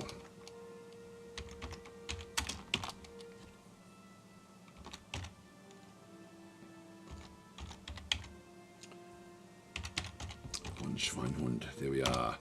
So our Admiral has now got a name. And he's transferring to the Devious Plague. I'm going to name these ships as well. So we'll get the ships named. So Sunshine is saying, "Hello, Dad. So happy that you managed to stream on both Twitch and YouTube." Yes, it's good actually. It's actually. I was really worried about the kilobits per second not being good enough, but I'm actually getting full kilobits per second to both YouTube and to Twitch. So, which is great. Like it's really good. Which means I don't have to go through an outside source to actually do the restreaming. It is hard to monitor both chats. That's the one thing that's. So I do miss things. So I do apologise for that one. All right, so we've got Mad Menon has also redeemed a character, a spy if you have one. We don't have a spy yet, but we will have one at some point. So what we'll do is we'll go back out. We've got the first of the hunting parties is being built at this particular planet. We've got 35,000. What I'll just quickly do is go back to the First Fleet, top it up with more ships. I'll make the First Fleet my main attack fleet, I think. The second is actually full of ships already. But got 32,000. I need a third fleet, so I'm just going to go across into my fleet templates. We'll go to Defense Fleet and build a new one. And we'll build this one at Macedonia too. Right, this will be the third. So Control 3. Right, we're nearly out of money here. So that's going to be all right. Now, the named ships. So Atuuk spies pretend to be someone's cats, says Korosami. I can't wait till we get spies. We will have spies. The characters come randomly or semi-randomly, but there are things that you can do that will promote the potential of getting different types of characters. Anyway, what we'll do is we'll just go back through. I'll just go back through the naming. Sorry, guys. So Orangutan's Forest Sanctuary is going to be the first one. We'll just go to the First Fleet. And the Smashing Warrior will be...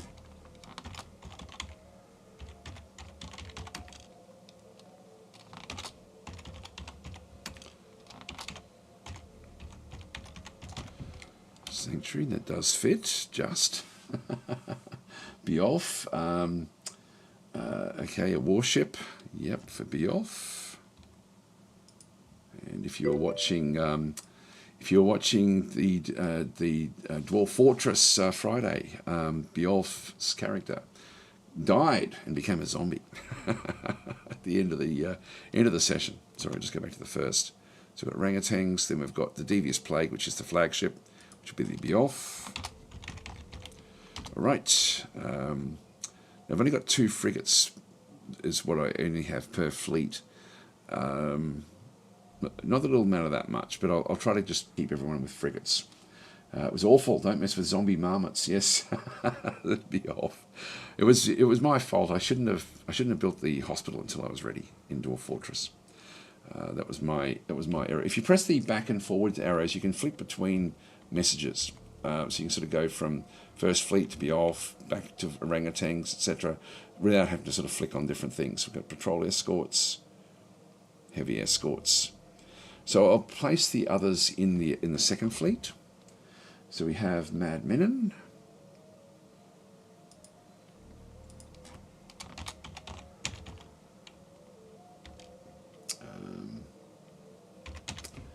Making through there. Okay. So Klings are saying, are we going to carry this on tomorrow in Distant Worlds Wednesdays? As long as I don't really hate the Atuuks, I think. So I'll say yes-ish. Yes, like 99% yes, but there's a 1% chance I'm going to absolutely hate the Atuuks and we won't continue playing, but we'll see how we go. I'm actually enjoying them so far, so which is good. Now, who else did anyone else have a ship? Got orangutans, we've got Beowulf, Red Shirt, wanted an explorer, which we've done. Klingzog is named. I'll grab the first spy, please. Okay. All right. Yeah. No. So we've got everyone. Yeah, we've got everyone at this stage. So that's fine. We'll just unpause and continue on. Yeah. So myself and I are saying, don't forget to check your leaders every 5 minutes if one of them has got the trait demoralizing. Those are not dismissed automatically. Yeah. That's okay though. They have tweaked that down, from my understanding. All right, let's just watch and see what happens here. New general has appeared. Oh, I like it. I like it. Where is he? Oh, that is funny. That is really funny. Okay. Oh, this is good. There's the admiral. We've got the ambassador, and we've got the emperor. Oh, I like that. I do like that. Oh, that's great. Oh, PS is wanting his fuel tanker. I think we've got one. I'll just find one in a minute. Hang on, Discovery. That's just scenery. That's going to be okay. They'll build a resort base there. That one's okay. And here we got this general. Oh, I like him. Yeah, trash can. Yeah, that's very, very good. Very good. Okay, I do like that one. So the ships, if we go back into the fuel tankers, do the fuel tankers show in here? No, they don't.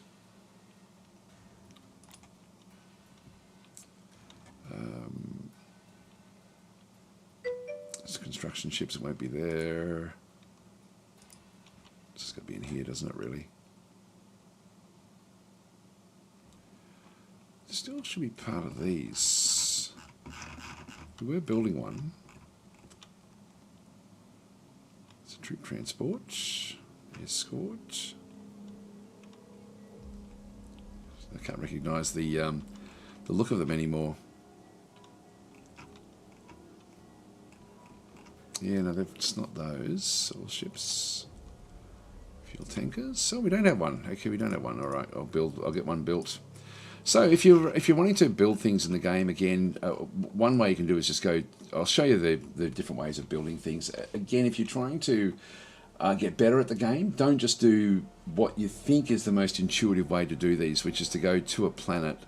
Like, you know, you can do this. You can go to a planet and think, okay, look, I want to build a fuel tanker. I'm just going to go to build a new ship or base and have a bit of a look. I've got a navigator, a shipyard, colony ship I can't build. I can't afford it just yet. Go to the next one across. there's a supply tanker there. So that's the small fuel tanker. So I can just click on that one and build it on the planet. I can build it also in the spaceport the same way. So I can go across, and there's a supply tanker there along with the other ships. So we've got the supply tanker. But in an easier way or a better way to actually do the building is to go to your construction tab, and then you've got, like at the back end here, you've got a build order, and you can actually build ships directly from here. So so with this one through here, I've got like a fuel tanker. If I go and click on fuel tanker, it will then show me how fast it will take to build the fuel tanker at these different locations. So it'll be 900 seconds to build it at Macedonia. It'll take me 286 seconds at Quito. So we actually have a few different options for building it.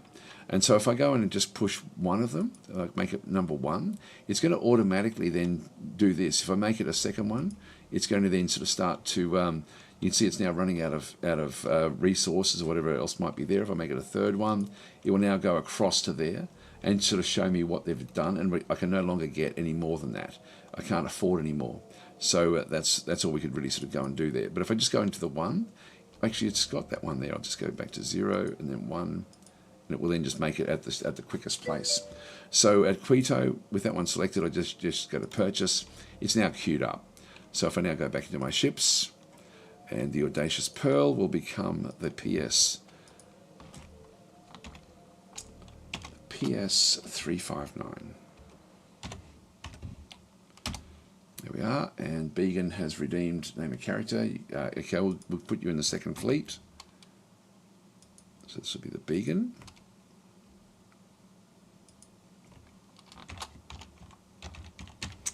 And remember, if your ship or character or anything gets destroyed, you are banned. Let's unpause again. Oh, I renamed the whole fleet, did I? Hang on. I did too. You're right.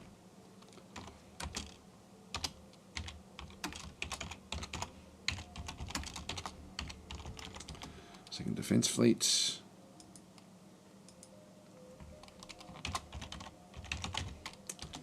Began, there we are.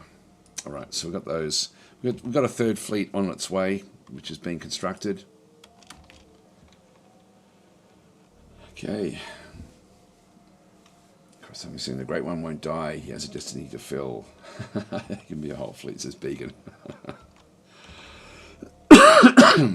So remember, our ships can suffer damage with fear in hyperspace.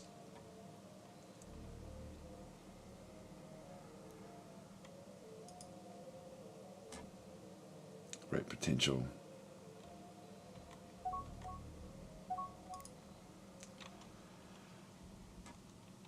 That's another fuel tanker. I'll decline that. Oh, hidden items. At Libreville 2. This planet. It's good quality, actually. It's almost suitable for us. You want plus 20 or more. Well, that's what we do is expand, and I'm liking where that one actually is. New mining station completed. Back over through here. That's okay. I actually like Libreville as a potential location. Let's just go across to the colonies and look at new colonies and outposts. We've got 2 there. We also have an unusually named system out this way as well.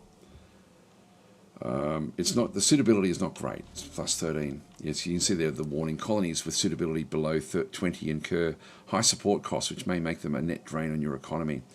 But I am liking the idea of this one here. So I'm going to go and build a colony ship and settle there.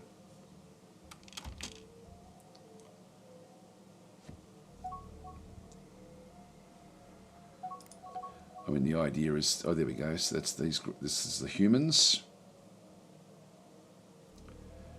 Been moderately successful. We do need a spy. Oh, here we go. Right on cue. So this is going to be named as who got this one? This was Klingzog. Okay. So we're going to Dismiss the message. Go back into our characters, into our spies. Oh, we already had a second one. Okay, which one's better? We won't know. Well, you can have the first one. Didn't realise that we had a spy already. So this is Klingzog.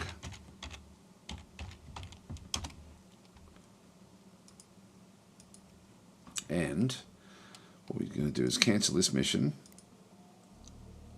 The Turbot Coalition Republic. And we want to steal their territory map. Oh, it's too hard. It's too hard for us. Actually, these I'm going to leave them on auto. Just back on counterintelligence, because they're not going to be effective. So I don't think we'll even see spying missions, to be honest. So Klingzog, I think it's a bit of a wasted character, to be honest. We may go off and do things, but I can't see it being a feature of what we do, not with the spies being that poor. So let me know if you prefer it to be a ship that you end up with. Somebody saying 80% is easy. No, the AI probably won't even allow it. There's the Iron Rock Confederacy, been moderately successful. Again, we'll buy them off as well. Accept these treaties for now. Just because we are so friendly, like as a faction, I might as well just befriend everyone.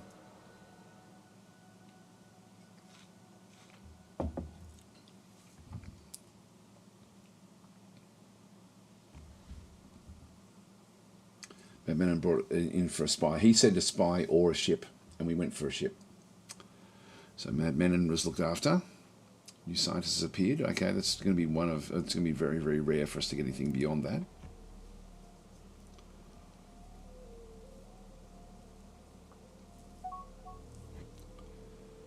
Discover hidden items at Macedonia. Okay, that's good.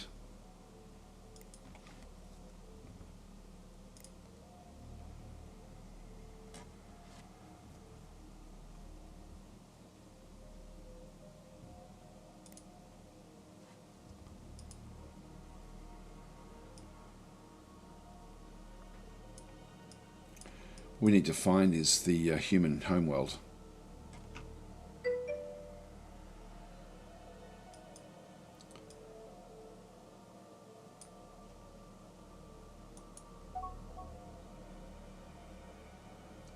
I'll just take one of the explorer ships and we'll just go and see if we can find the where the humans actually are. Yeah, it's saying I think there's a human north of you. Yes, there are. Yeah, we do have space creatures. It would be interesting to see the ships in combat, I think. The second is the one that's close. Actually, the third is being built there. The first and the second are both back this way. Mining station completed.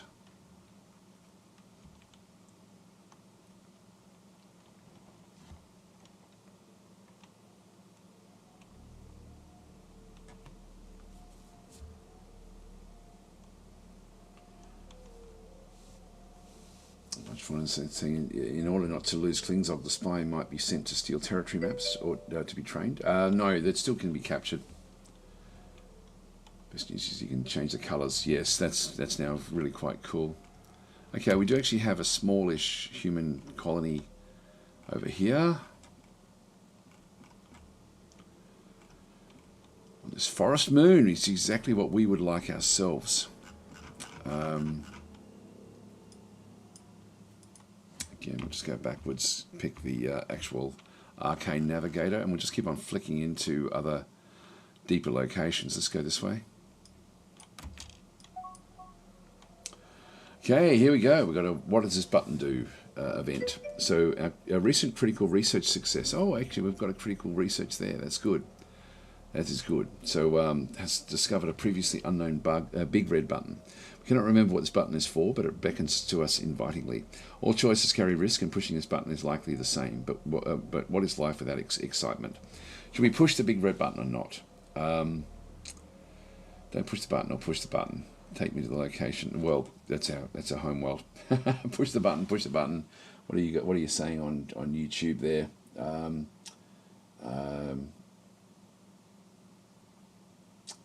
So can't see anyone's everyone's just saying push it on Twitch, but no one's saying anything on YouTube. Okay, we'll go with the big red buttons. Make coffee, obviously. Push the button. Yeah, okay, we've got to push the button.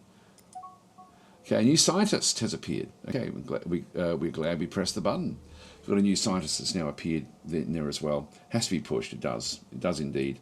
Now, there was a comment on YouTube. Have they added the queue next option? Yes, they have. Yes, the Pig Doctor, that is in there. So for example, like the ship that we have that's going over to here, new scientist named Aradan Dulab has appeared. I'll just dismiss that one, and I'll just pause this for a second. Critical research breakthrough. This is how we got to press the big red button. They do feel a bit orcish, don't they? Like just in what they're sort of doing with the Warhammer 40,000 orcs.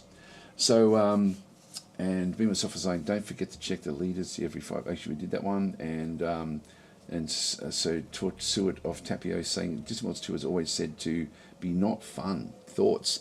No, I disagree. Like one thing I like about Distant Worlds is it's beautifully random. You don't know what you're going to get, and so there's a lot of things that can happen in the game, and you can be playing thinking that you've got everything under control, and all of a sudden there'll be something that you haven't seen that's outside of your area that then becomes like a major threat or a major opportunity.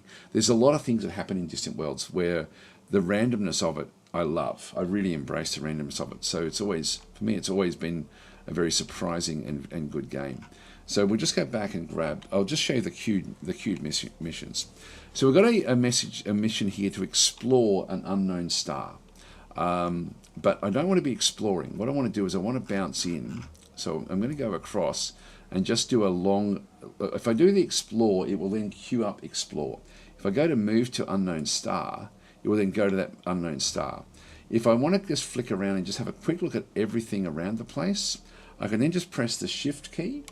I can then do a long right click on this little star and queue move to that star. So it's now got what, +1 queued mission. Keep it down again.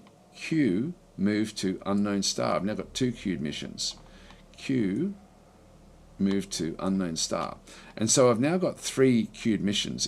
The ship is set to manually controlled, but I'm just going to set that one back to fully automated. But those 3 queued missions are now, that's what we're now going to go and get. We're going to get the move, 4 different move orders all queued up. So yes, the queued missions are in there. You just have to know to press the shift key. So again, it would be good if there was a way for you not having to press the shift key, like just from a user interface perspective. But it is there, and so it's just the shift key to be able to then queue them up.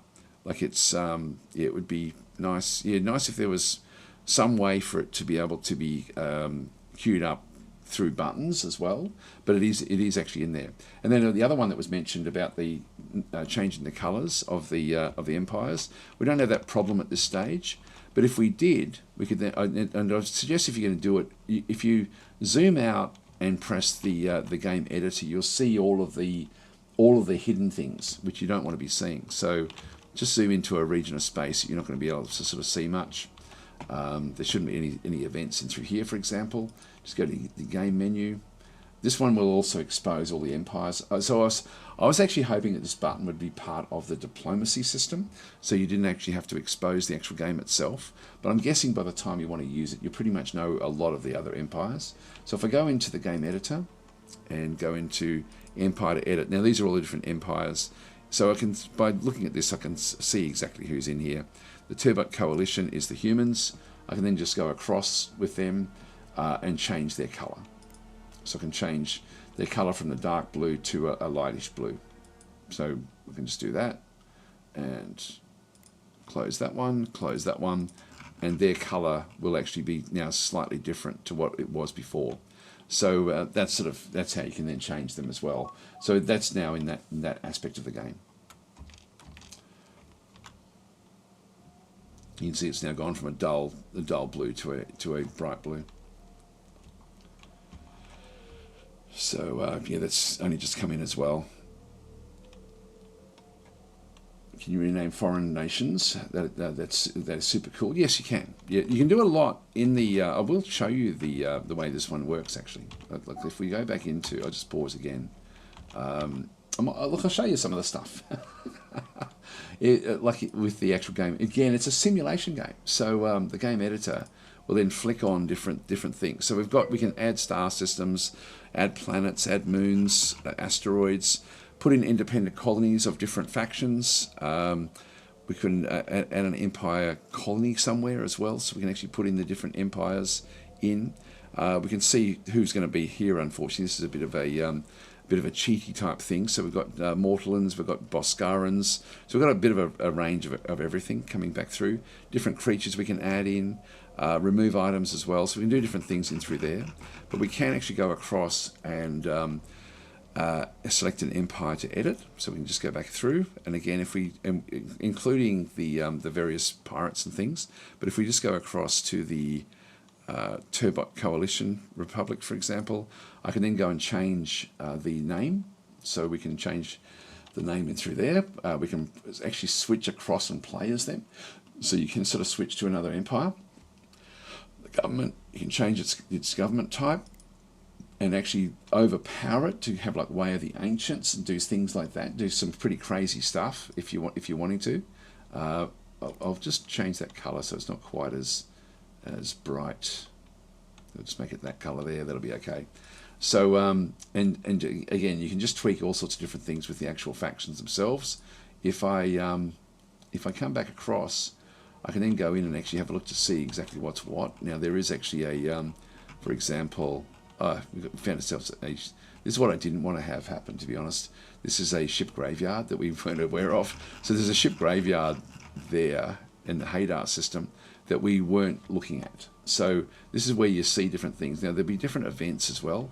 Like this is ruined generic vaults in through this other side. There's a pirate ambush. So unfortunately, if you look at too much stuff, you're going to find all sorts of different events and things that are happening in the game. So let's not do that one. Let's just leave it. So that's why I'm zoomed in like this. But anyway, there's a lot you can do in the editor. The other thing that we actually have is new mining station completed. That's okay. So you can cheat and tweak and do whatever you want to do in that one, but you can also change the colors there. Small troop transport, I'll decline that.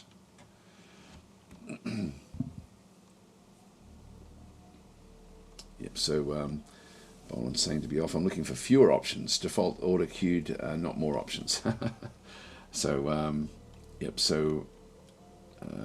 okay, Zombie Hive. Yeah, I've never seen that one before. Yeah, there's a lot of interesting ones with the government types, depending on what actually does happen. I forget how the Zombie Hive kicks in.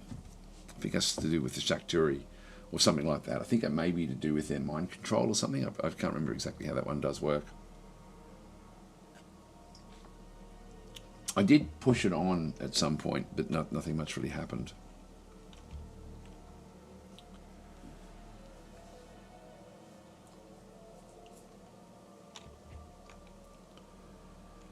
Now the Hadar, we should actually be aware of this. But we haven't really gone and had we haven't explored this one well.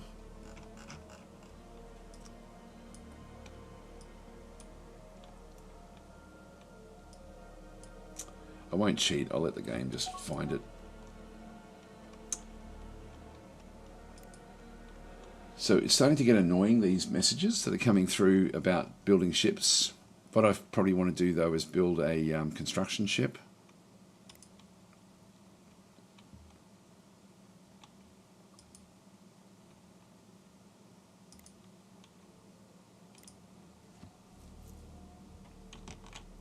And I might just turn off the policy for ships. So ship construction, I'm going to make that one now manually controlled. So I handle the private sector. Oh, here we go. Here we go. What have we found over here? Not much. Yes, we're seeing planets in through here.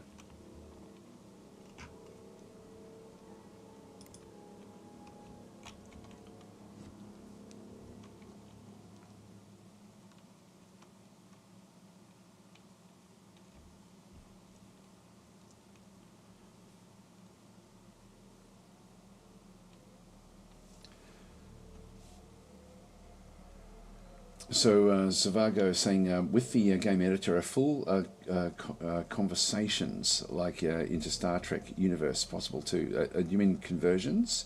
The yes, the game can be modded like dramatically, but no one's really done a full blown sort of Star Trek or Star Wars type thing yet, because it is quite hard, a lot harder than in the original game, like a lot harder. So eventually, I'm hoping that there'll be teams of modders that sort of get together to try to sort of put in the different factions, the different Star Trek factions. So Washington is saying, "Hey Des, I hear you really love the Atuuks. I'm trying to give them a bit of a go to see what if I can play as them.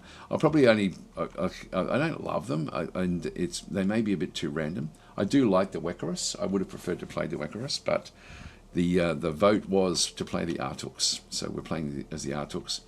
They're not terrible."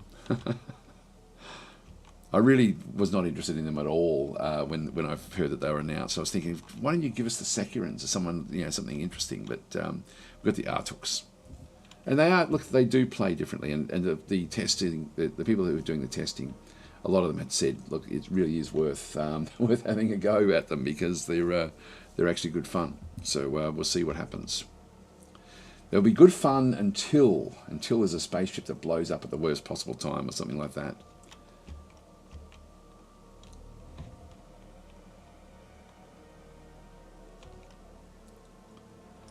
So these are all sort of just doing their own thing, which is fine. You've got carbonite coming back in through there. So all the resources are being moved across. Now we do actually have different ships. So I think what we might do is we might get our first fleet to now be a little bit more adventurous, and we'll set them up as a defensive fleet, an actual defensive fleet in through here, and we'll set their range up to 50M. Actually, the first fleet is back over there. They're retrofitting. Yeah, that's okay. They're just doing their retrofits. And 50M range from there is actually not too bad. So their home base is Macedonia 2, which is fine. We've got our Admiral. Yeah, now we've set the automation up. It's saying send the first fleet to prepare and attack the Gravelex, the blue Gravelex, and we'll assign the mission. Now the first fleet is, even though it's set up to go over there, it's actually being built and retrofitted back over here. So its job is to attack this Gravelex.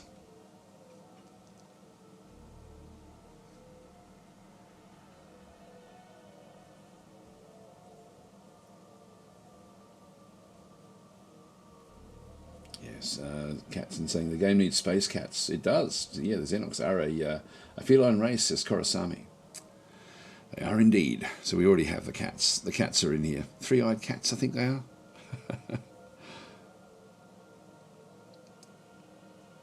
Oh, sorry, I'm on pause. What am I doing? So I'm just overriding the tactical settings for the first fleet to make it so that it will actually defend against any threats in this region. The second is only set to look after that location, and it's on automatic. And the third is set to only look after this location. So the first I will actually use out and about a little bit. So we'll watch. So the name ships we have, we've got orangutans and Beowulf, and then we've just got a whole lot of smaller, different types of escorts. So we've got one heavy escort, one escort, two heavy escorts, and should be 3 patrol escorts. So when we come in, I'll go through what's actually happening here with the actual fleet itself. We set the fleet up before. One thing we didn't do was we didn't set up the tactics. I'm going to tell them to go into a tight formation, or even a very tight. Now it may be too late for this from when they arrive, but we'll tell them that that's actually the goal, is for them to stay closely together. So we've got more discoveries back through this other side. More luxuries.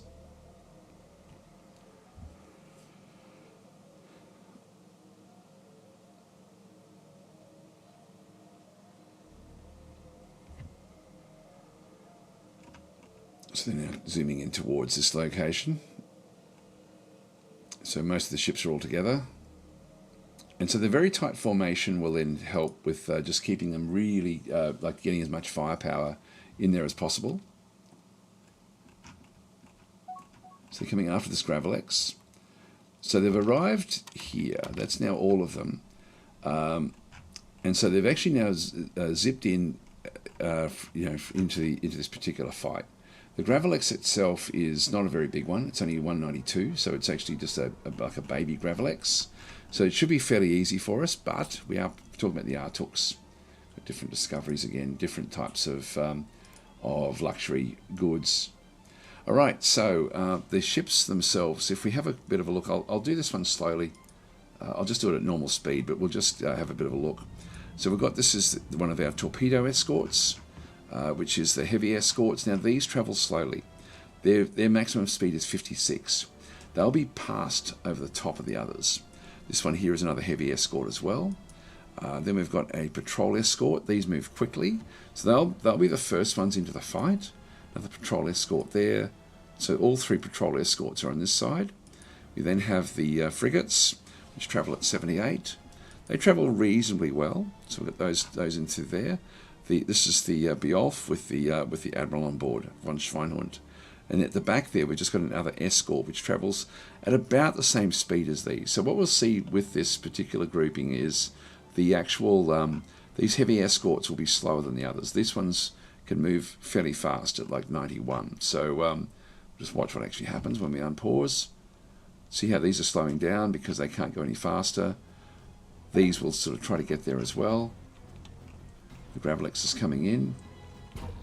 Now the Gravelex has started its attack against this torpedo escort, which is one of my heavy escorts.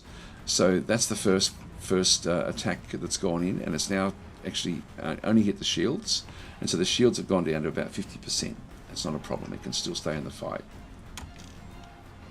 This is our range. The red is the range that we actually have for the point defense. It's actually these, I think it's point defense. Actually, what's it got? Oh no, it's torpedo. So it should fire the torpedoes now that it's inside range, and there they are. So it's now fired the torpedoes. We've got two lots of torpedoes. No, one group of torpedoes on this ship. We've just got one at the front. So we've got the point defense weapon is in the top there, but then we had another ship. The torpedo mount was on this other side. Just have a quick look at this particular ship. So where it fires from is this torpedo mount through this other side. The Epsilon torpedo is there. And so it's going to be firing from this particular location. It's got a very, very narrow field of fire, but it won't matter because a torpedo is a seeking weapon. So the torpedo is a seeking weapon. It does fairly big damage. It does have, it's poor against shields, but it's good against armor. So once it gets past the shielding, it will then sort of do more damage. Let's just watch what happens. The medium mount fires two of them at a time. So it's like a double mount. So in it goes. That's going to be the first attack. The other heavy escort is now firing as well. And then the frigates are also then have multiple different types of weaponry as well. Railgun being fired from over here. So this one's only got the railgun, just a medium railgun. And the railguns are different again, if we have a bit of a look and see what they do. These are good against shields, but not good against armor. So they'll sort of break through shielding. Not that this thing has shielding at all. It's down to 86% already. And you can see how much faster these patrol escorts are. So they're going to zip in really close. It's down to 26%. And we got it. This one took a lot of damage. This was the heavy escort that was under the attack the whole time. There is one destroyed component. If we have a bit of a look and look on the inside, that's the standard armor has been completely destroyed. And so we will have to go back off and get fixed up. But because it's not set to auto, like we're not actually managing the fleet, that will be by default. That's what we'll then go off and do. So this ship now does need to be fixed up. Geez, I like the look of these ships. These look great. So I'll just go back to north. Okay, so that has now been sorted. If we just go back to the first again. So these are still set to automate, like the fleet role is set to defend. It's got no mission. It will now go back home. New colony has been founded at Libreville. We're seeing more areas back in through there as well. So we're seeing more human colonies.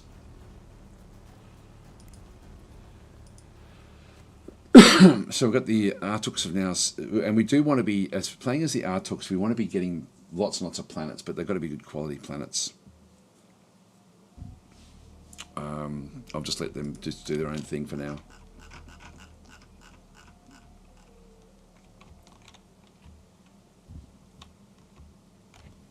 This will then push the borders back a bit.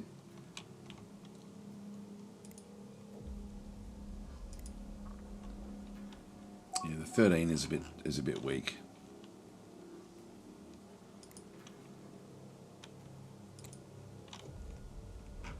Now that's going to be a drain on our economy. So we've got a couple that are not really paying their own way at this stage. We need to get more Atuuks on these particular planets to make them viable. Just go back to double speed again.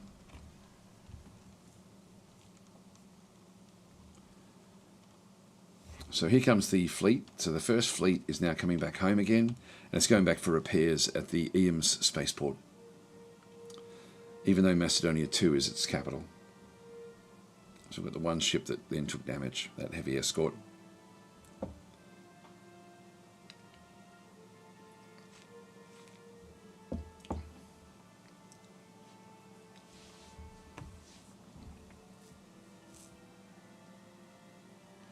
The humans haven't tried to become friendly with us at all at this stage.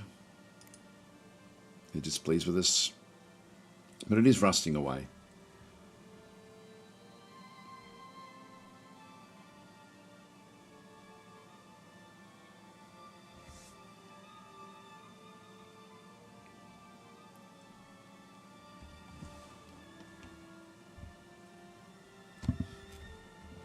Off saying looking forward to the Tekin model refresh. Yeah, I'm not sure what the next thing is they actually have. So what are the Atuuks good at? They're good at making babies, little Atuuks. Yeah, they're very happy, breed fast, and great at diplomacy. Yeah, so we try to befriend everyone. Ooh, another Gravelex. So we've got a Gravelex coming into it. No, that's not a Gravelex. I'm not sure where the Gravelex actually is. God, I like the model designs for the Atuuks. I really like that a lot. I got to say that's a really, really cool graphics for it.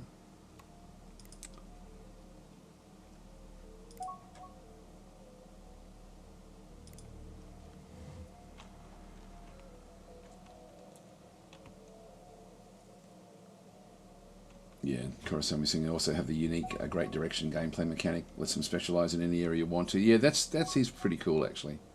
Okay, so we've got another one now. So it's saying assign the first fleet to investigate reported threats at Nothor 1, which is basically this one here. So yeah, off you go, guys. Off you go. We assign that mission. They're offering to sell us some information. Now we've got enough money, so let's go and accept the trade. The friendlier we get with them, the faster that it'll be that they then come across and not make us pay any more money.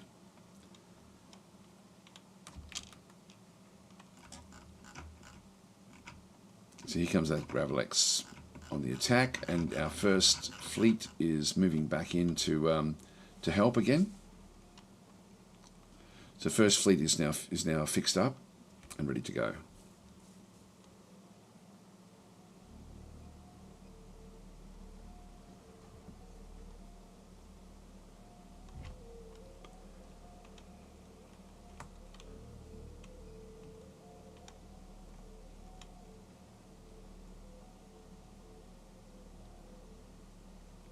I love the look of the ships for the Atuuks. Like that is like a really good looking ship design right across the whole board, like all the bases, the whole lot. Looks very good.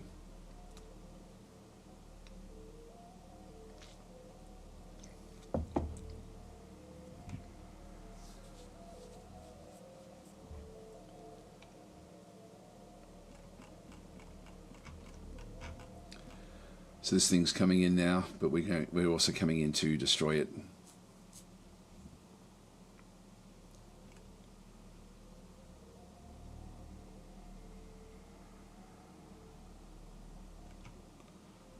Do these have arms? Yeah, they've got concussion missiles. They've got missiles and railguns.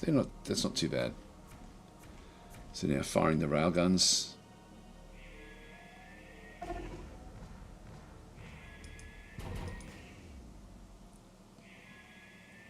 Comes our fleet.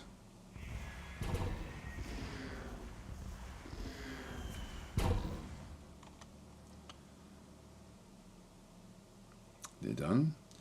So again, they're still on auto, so they'll now just go back for retrofits.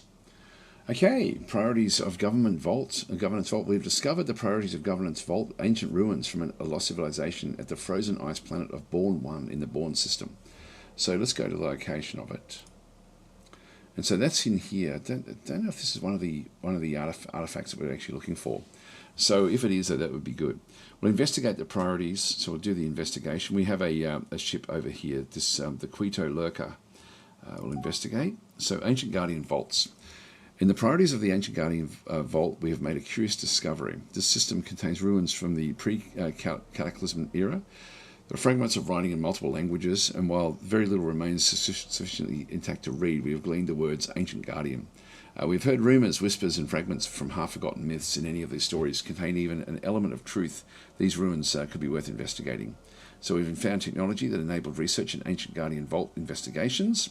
We should hurry to research this project and exploit its benefits. The exterior of the Ancient Guardian Vault on Bourne 1 is covered with symbols and markings. There may be letters or pictograms. Yeah, blah, blah, blah. What does it say in through there? Sorry, I shouldn't go blah, blah, blah. To comprehend the most advanced wisdom, it is necessary to have a foundation. Do we have this foundation? I await your reply. Is this voice part of an automated system? Does the vault itself possess an intelligence? There's no way to know. It's likely to be the markings of the exterior of the vault present certain questions. We found the technology, so Ancient Guardian Civics. We should hurry to research this project. Yeah, and so we've got found technology that enabled research in Ancient Guardian political economy. Now, this can be a long way off. So I will just dismiss that. So this world here is actually still in our system. So it's inside our territory.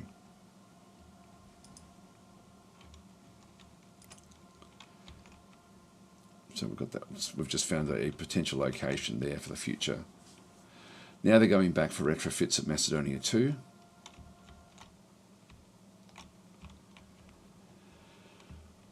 And we've got lots and lots of money here. We need to find research locations.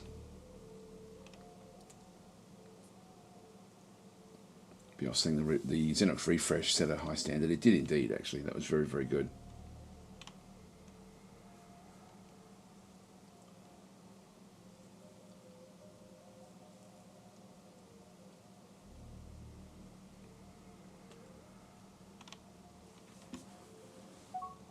Okay, new mining station completed. So we just I've still got them set to tell us when they build things, which is fine. Now the explorer that was down this way, we've sort of now bounced into these different systems. We're still finding. We haven't found the capital yet of the humans. I'm pretty sure those spies just aren't going to be worth. Yeah, they're just going to keep on doing what they're doing. They're pretty useless.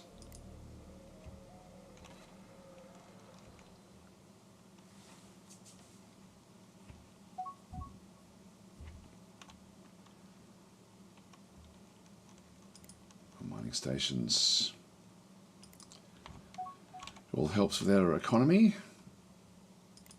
Yeah, we need research locations, not these resort bases.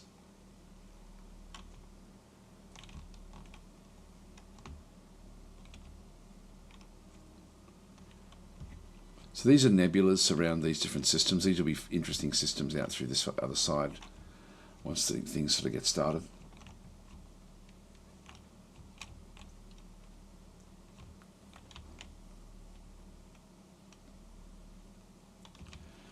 It's sort of interesting seeing the economy, different ships sort of, this one's going, it's transporting from a different station to Libreville too. So it's actually going to a mining station, and then we'll go to Libreville. These are coming back in with some resources as well.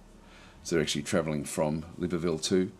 So Libreville is sort of set up a bit more like a mining colony at this stage. Other ones going in, but empty initially.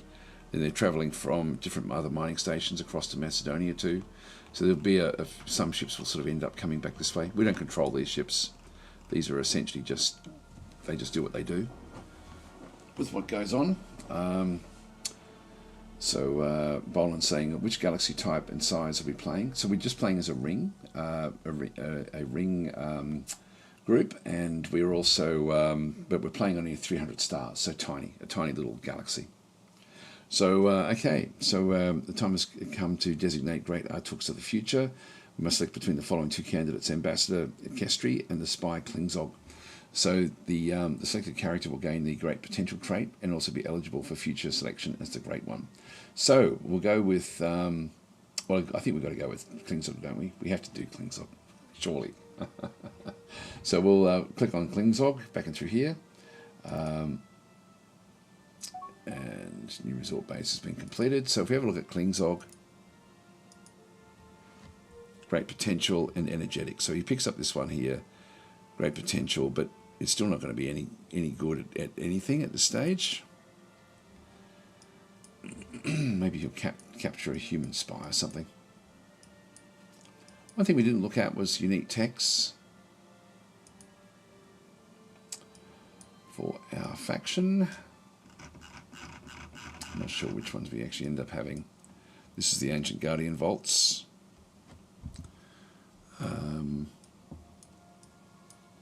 I do want to get Planetary Governance probably next. Just pay the cost there. Welcoming new friends. Okay, so this one here is a welcome center. Can you build one in your empire? So yeah, so diplomacy and tourism income goes up when we do that one. The Great Things exhibit as well is something that's unique to us.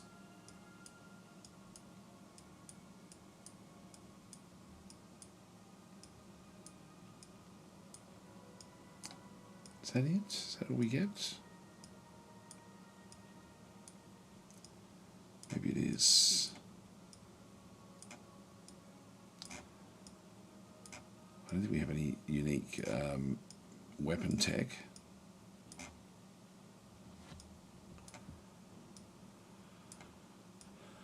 Yeah, that looks like about it, I think. That's what we end up having.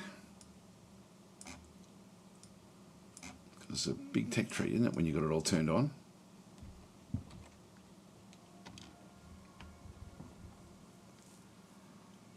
So we're now just really waiting for something to happen.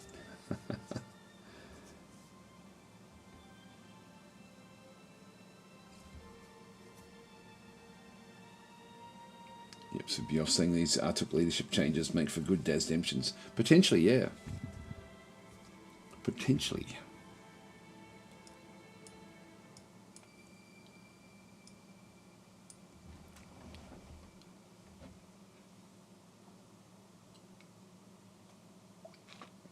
I don't think they destroy the leader though. I think whichever leader sort of ends up losing the the leadership race. I don't think they sort of are. I don't think they're destroyed.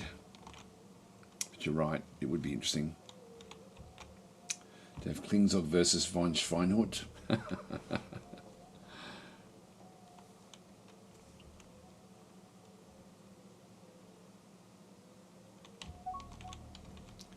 Okay, great direction, richer, objective achieved. So good job, you've achieved an empire cash flow of plus 50,000 or greater. This achieves the victory objective for the great direction, richer. Done. Okay, so we've just done that one. If we have a quick look at the victory conditions, so we've now got this first one. So we've got the completed richer. So these are the 7 that we have. So we've got so richer is now on its way. So we've got like 4% of the, 4% of the 25 we need to get overall. So these are all the different objectives that we need playing as the Atuuks. Humans, they require the most research in the galaxy, etc., etc. Let's just see what actually happens.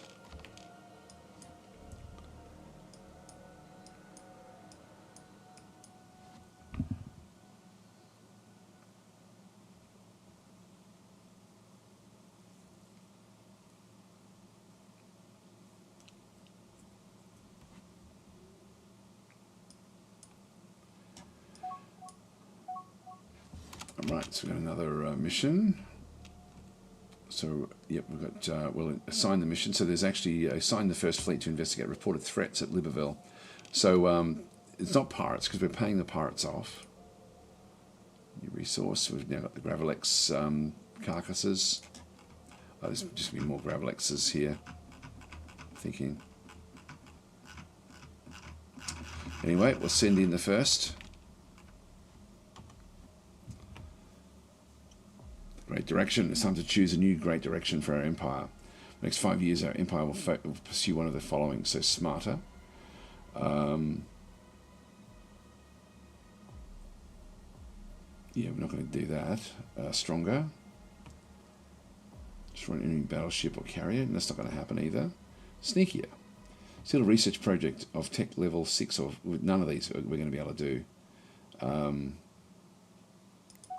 Let's go sneakier. But we're not going to get that.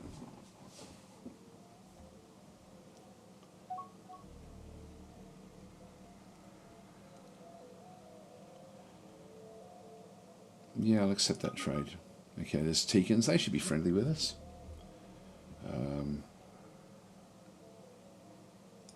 We'll see what happens over time.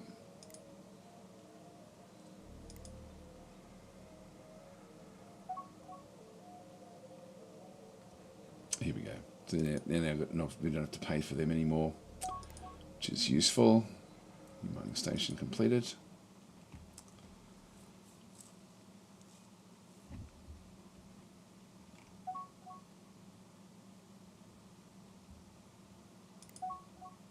The more of these little trades we do, it does cost us, and they're not really usually at all useful, but we'll just sort of see how things go.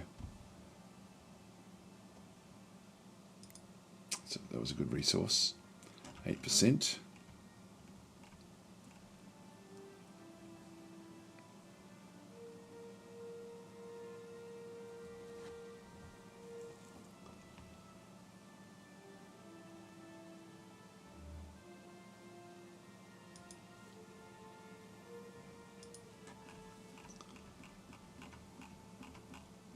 I've got a few of these in this system.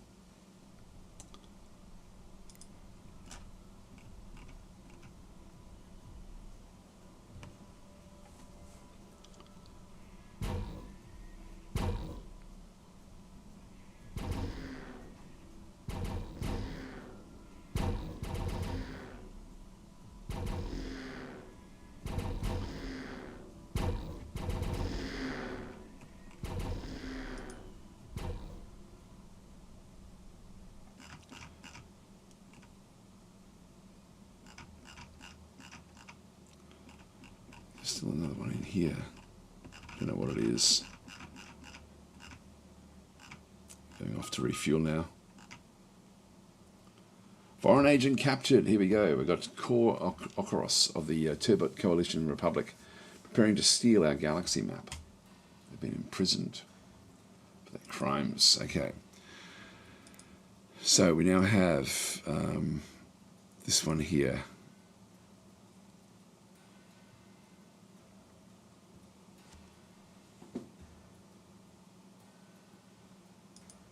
I'll just leave it there for now.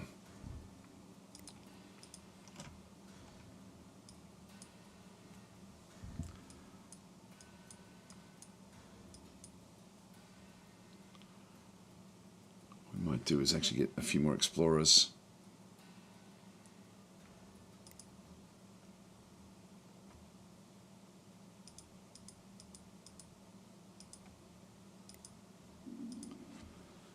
Build those.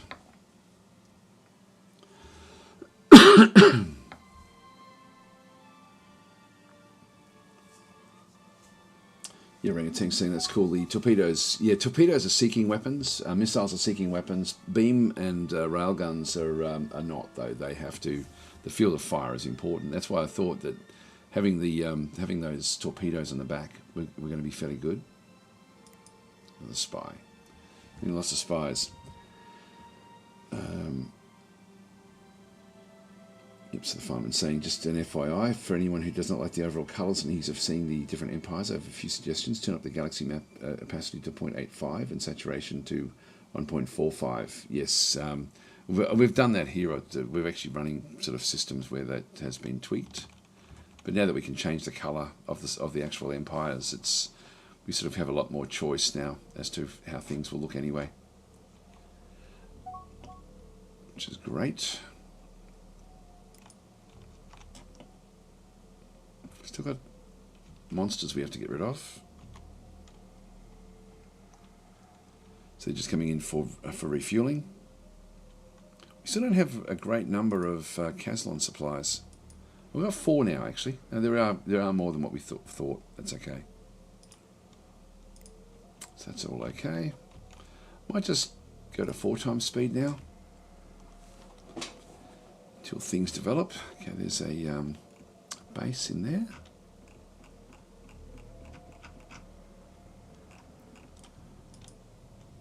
Spaceport, okay.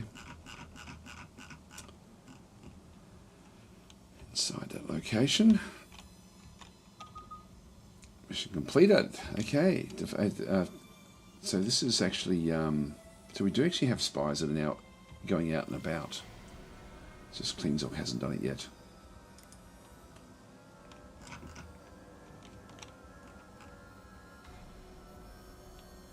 It's the Tekans. Are the other spies doing anything? Oh, there we go. He's now going for it. And he's got a high probability. Here we go. So we've actually now got possibilities. So, cute but deadly is the 10% espionage, 10% assassination. There we are. So he's become an assassin. Klingzog the assassin. When does he come back from this one? 276007. So only a few more months. Good stuff. So our spies are becoming active.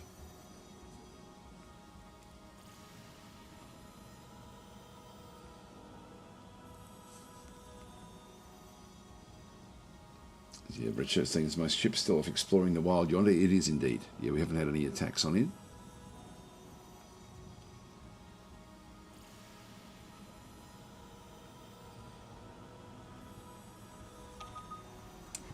Okay, there we are. There's Turbot. There's the actual. There's the home system of the humans. So Klingzog has now evaded detection. We'll have a quick look at these spies again. So Klingzog has come back. Assassination has gone up. Espionage has gone up. This is good stuff. So we should be able to do. You can see we've built a hell of a lot of troops in through here, which is what we do as the Atuuks. That's actually something that we do. With what we've got. We're probably going to have to set up an actual invasion fleet, just so we've actually got one ready, to be able to then just have all sorts of different characters on board there. So they're just counterintelligence at this stage. I'll just let them do their own thing. What else do we need here? Go back to characters. We now have this ambassador. I'm going to turn that one off and put this one down to Weeders, which is the moon that the Turbot Coalition are actually operating from. So that'll be their capital. We'll send the ambassador across there.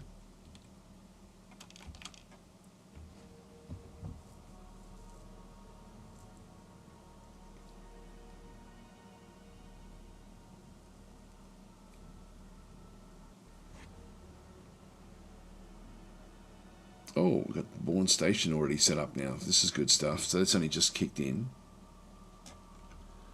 Bourne Station was down here. This is good stuff. So this is our first actual research base. So we've got the research base out through this other side, and the scientists are now moving their way across to this.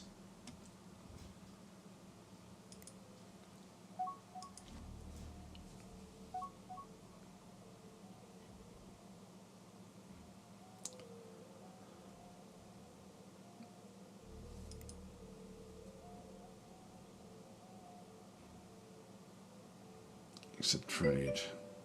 Accept these trade offers.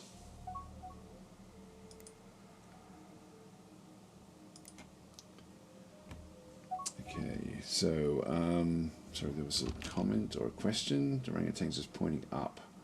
Can a general's name be changed to Dennis or Korosami, please? Did submit a request. Oh, did you? Okay, let's just have a look back for the request. Did I miss one? I'm sorry about that. Tenru's got the also wants a fuel tanker. Oh, you did too. Sorry about that one, General Dennis. I need to name it your actual name, so it'll have to be Korosami. Just because, like like with red shirt, I know that if it's red something, I know it's red shirt. So Korosami, if that's okay. But yes, you can definitely have that. Sorry, I missed that one. Did I miss any others? Not Begans. I picked up that one. I missed Tenru's as well. So Tenru wants another fuel tanker. Okay, so characters. We have the general. That's going to be waiting through here. So if that's all right, if you don't mind.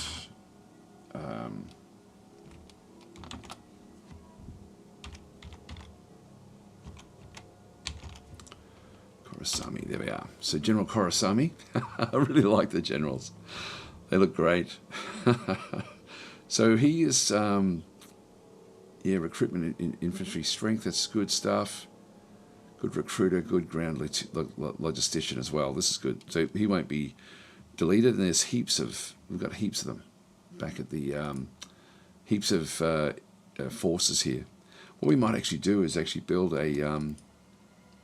not a base. What am I trying to do here? I'm trying to build a facility.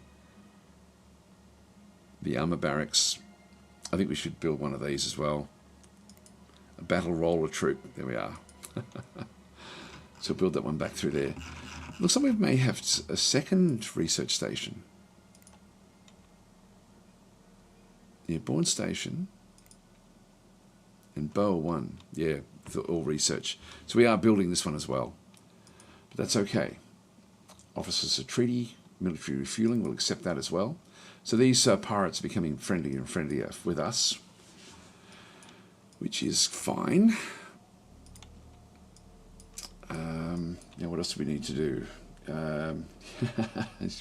Check my helmet out. I really do like them a lot. And we then had the other one. Sorry, and I did miss both of these. So we've got Tenru, named another of the refuelers. So we'll go across into ship construction.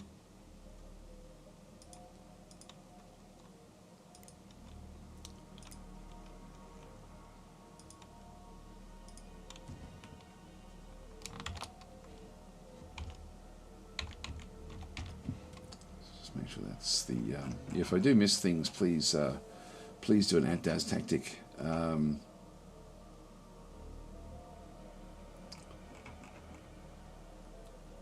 Okay, yep. So you wanted Daslon's Cathlon.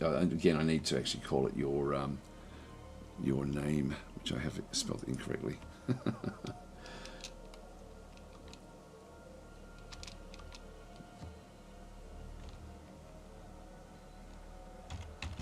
Here we are. Sorry about that. Yeah, so just for the Dasdemptions, it has to be done that way. Yeah, did I miss other ones? I can see that there's other people who have been doing add-DAS tactic, but I've been missing things. Yeah, so there was one there about best news is you can change the colours of other empires in the editor. Yes, we showed that one before. Does a queue also use default actions like move to for simple right click? Yes, it does. So I'll show you that as well, like now, just so you can sort of see what actually happens. If we go to, it's probably easier to show it with a navigator. So this is exploring the Boa system, for example. So at the moment it's set to automatic, the actual thing itself. If I go and just do a long right click somewhere, it's going to then want to act with whatever it actually is. So if I go and do a long right click here, if I had just done a simple right click, it's whatever's at the top of the list. So the default is to just go and explore that system. But by doing a long right click, I can now also just tell it to move there, or I can stop and clear any queued missions as well. So I can actually sort of just get rid of the queued missions. But at this stage, I won't. It's going off to do that one anyway. I'll just go back to it again. So it's whatever the default is, and same with fleets. If I grab the first fleet, this fleet should head off now because there's still threats around the place. So it should come up with a list of what it can actually go up against, unless these are considered to be too dangerous. I don't know what this thing actually is. I might tell it to manually go off and deal with that, I think. Yes, we might just go and tell it to go and do that one. But so with the fleet, so actually I'll show you with this one through here. What I want to do with this particular attack is I do want to take this one on, but I don't know much about it. So I'm just going to go across initially to a location. So I'm just going to go and tell it. And again, if I just do a long right click, I can see what the default is to move to AS 661.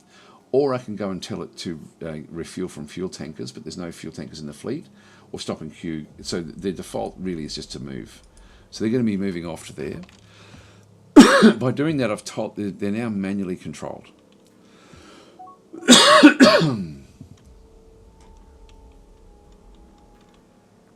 I'll just keep on buying these, get friendlier and friendlier with them. So we're now a manually controlled fleet.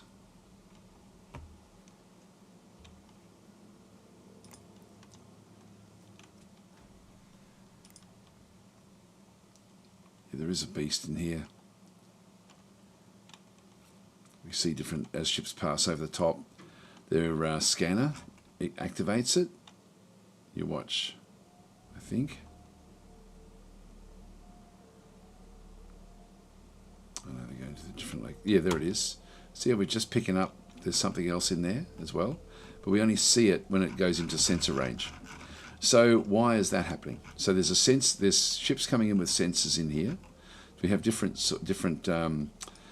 traders and things like this. Or it could even be that it's actually moving around the outside. If we have a look at these, it could even be this one here. It just happens to sort of end up in that location. This light trader's got a short range sensor array. Its scanning power is 100 and its scan range is 1M. So that's actually what its range is. If we use the Alt key and have a look to see how far away that thing is. Now there is also, some of these things can remain hidden a bit, but if we press Alt and click from there, yes, just on the 1M.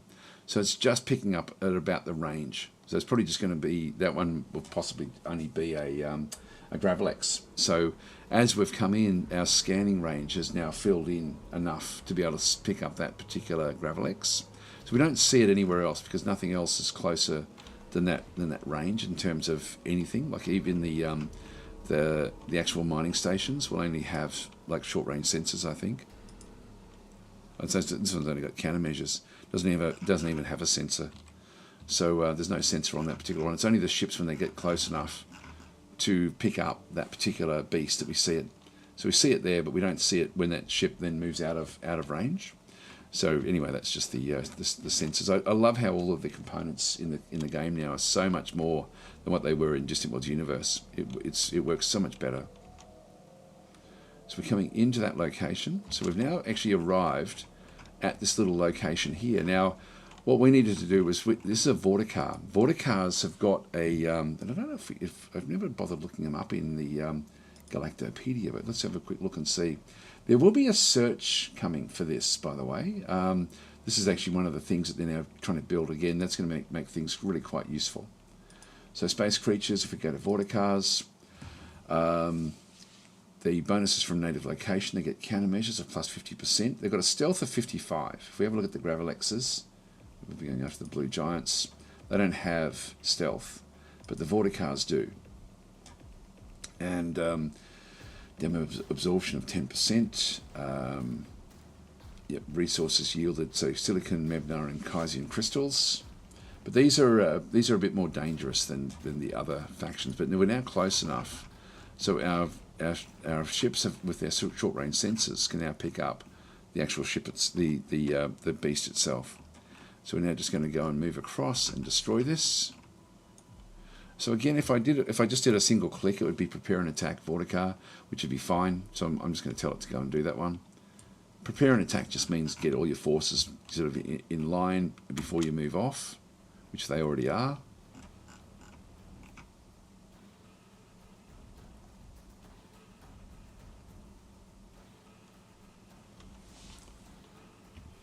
Maybe too far away to bother.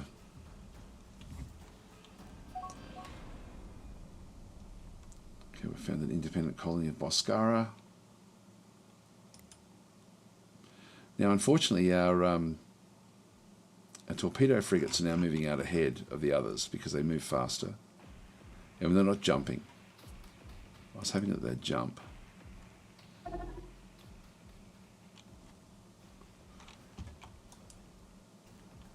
going to move away from this. Vortikar's on the attack. I want them to catch up with each other. I don't want these going in on their own.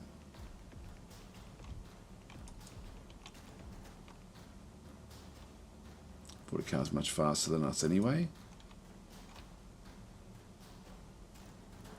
Okay, let's now go for it again. So still a little bit way outside our range.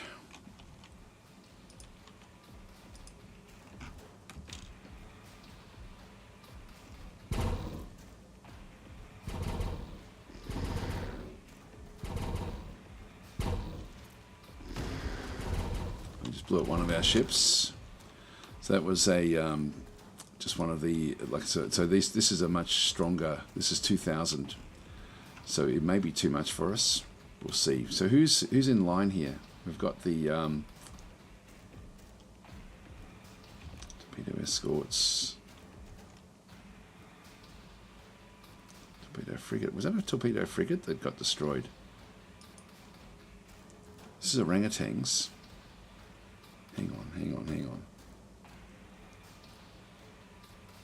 It was too. Sorry, I didn't even look at it. People are getting banned. It was the Beowulf and the orangutan. It was Beowulf again has been the first kill. It was a one-hit kill. So that was the Beowulf that got destroyed.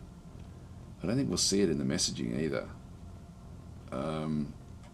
Yeah, Beowulf was the first to die. There we are. Wait, no, I need a second opinion. Well, the second opinion is the Second Fleet. Madmenon and Began are the two there. The Third Fleet doesn't have any named frigates. So Beowulf, I'm sorry, but you are out. Do you have any last words before you are banned? Andrew says I blame it on poor leadership. Well, that was a one-hit kill. Well, orangutans is going to be the next one gone. So... but we'll stick with the fight. We'll stick with it. All right. Was an honour to serve, says Beowulf. Okay, so Beowulf is gone and is being banned. So the ban is in place. Farewell, Beowulf. All right, orangutans will be the next one. So let's just go back down to single moves here. Here it comes. Oh, hyperdrive offline. Orangutans is in big problems. Iron damage. Lots of things disabled. Energy collector is down. The warp bubble generator is down. One of the engines is down. Standard armor is down to 40%. And the deflection shield generator has dropped. So will orangutan survive? I don't think so. It's down to 70%. Bang! There she goes. Farewell, orangutans. You are gone as well. So, any last words, orangutans, before I press the banning button? Oh bugger! That's a good one to go out on. Okay, so farewell, orangutans. You are gone. So it's funny because the patrol frigates should be the ones out in front, and it wasn't. It was the frigates that ended up out in front. It's got torpedo escorts there. Where's our patrol escorts? They're all been set to torpedo escorts. Somehow it's overridden what I wanted for the actual fleet. So it's again, you know how we changed it so that it would go to its own hull. Somehow it's actually overridden that, and I don't know why. That may be a bug. Down to 60%. Anyway, let's continue on. 53%. Come on, guys. Everyone's in trouble.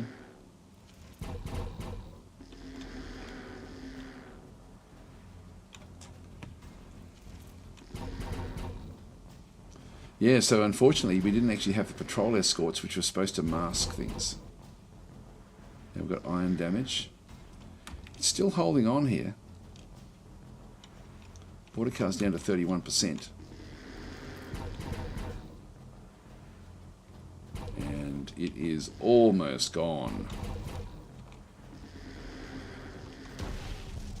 Okay, that one's out. 19%.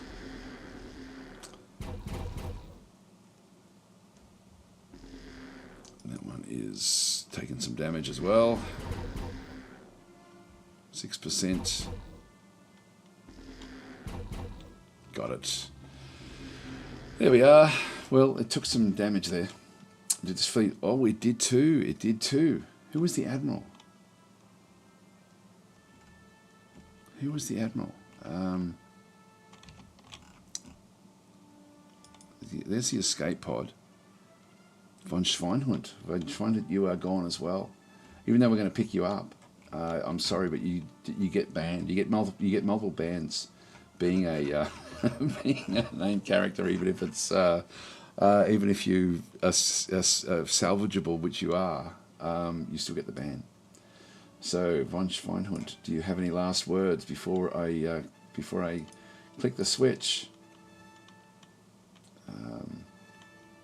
See if I can find you somewhere in the chat. It's easier to do it that way. So yeah, Von Schweinhund is now sitting in his pod. It is indeed. So we've so I'll just go back across. Yep. So Von Schweinhund, sorry, you are being banned for 30 minutes. Their sacrifices were worth the end result. There we go. So Von Schweinhund is gone. Even though we'll pick him up again, so he will come back. Right, well, our first fleet has now suffered some damage here. Now, why are these... This shouldn't be happening with our fleet designs. If we have a look at the patrol escorts and go to edit, it's gone back to this one. Retrofit path. This design upgrades to the latest design. We don't want that happening. Save and exit. Let's go back to heavy escort. Edit. That one's fine. Maybe I didn't save an exit last time.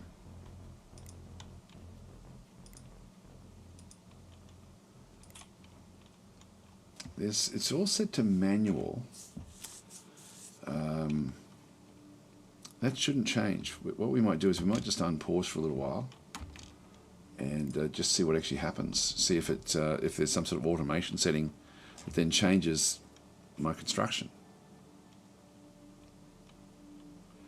All right, well, top up the ships. So we've got 2 more frigates coming in.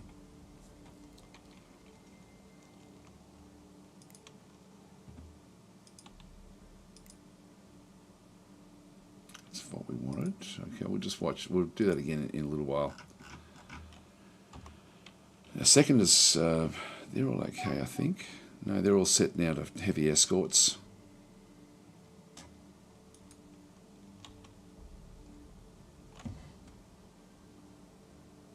I've finally found another location here. Next, we need to build a research station there. That's good. There's still someone left over this way. Yeah, that's right, we saw that one before. So we'll need to go and clean that one out once the first fleet, or even the second fleet, we could send in for that one. Okay, second fleet, you are going to be setting up to a 50M range. Actually, might even make it bigger. 100M. That way you'll be able to take this one on.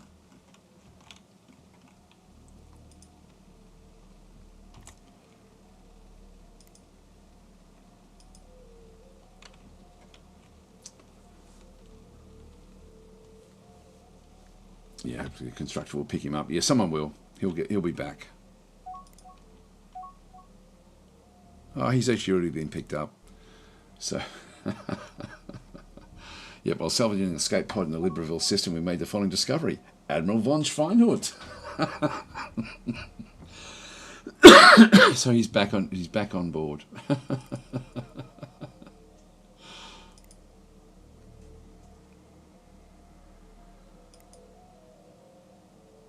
All right, that's good.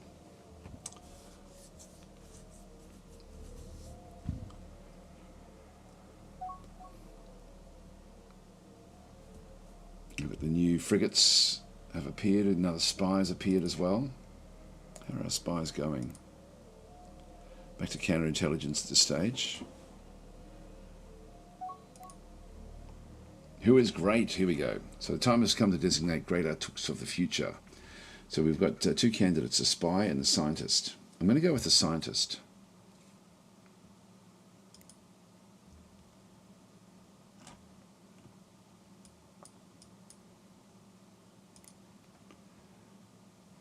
All right, that's good.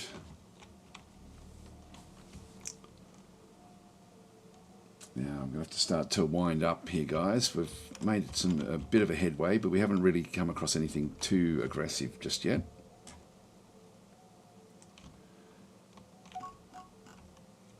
There's an independent world of Boscarans.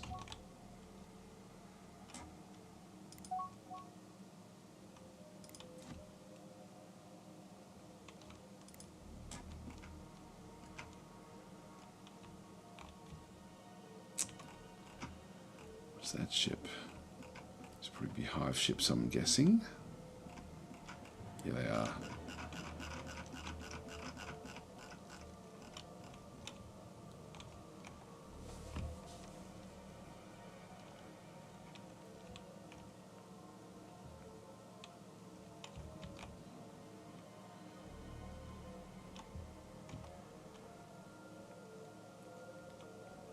So moving back here to refuel.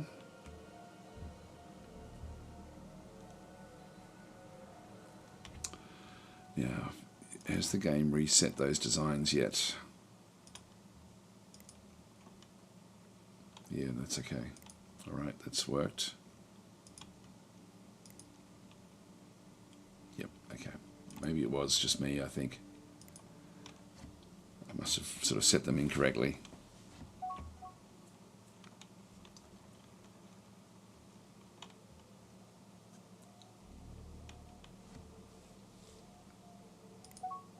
Yeah, while I've got the money, I might as well just keep on becoming more and more friendly with the pirates.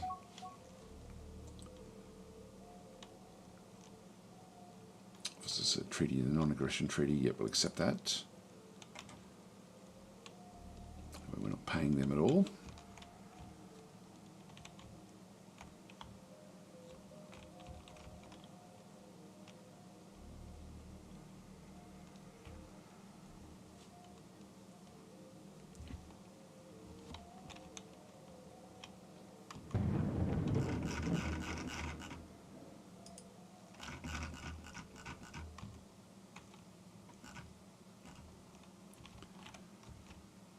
So they're just moving off. The second is still just sitting there.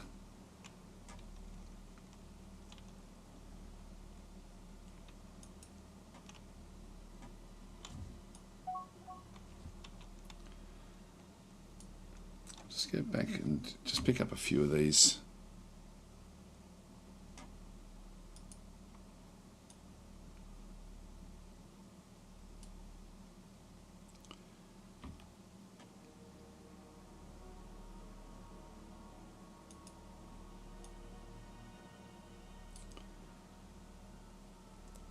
Just telling them to go back to what we had asked them to be at the start. Finding more resources.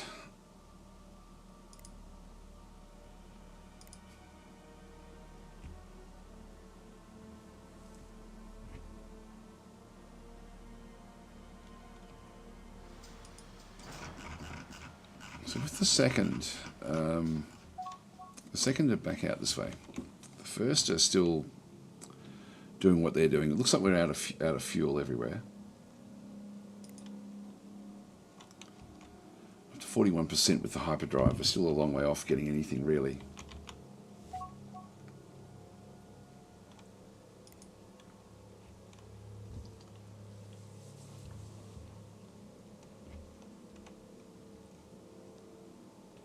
They're starting to fuel up now.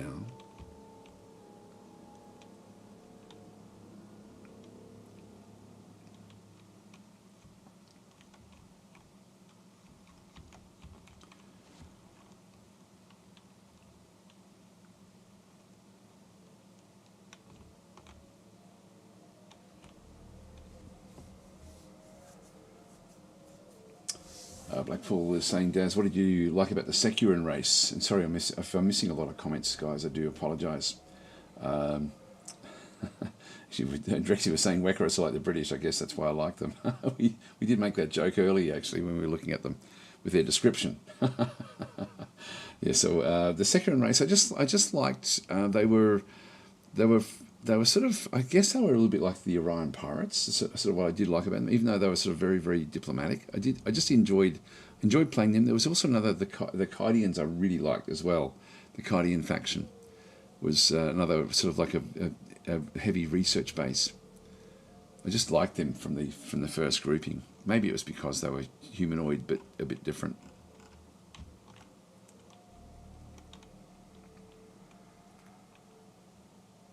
Travelling much faster than us. So the first, we've got some that have fueled up, but there's a lot that haven't.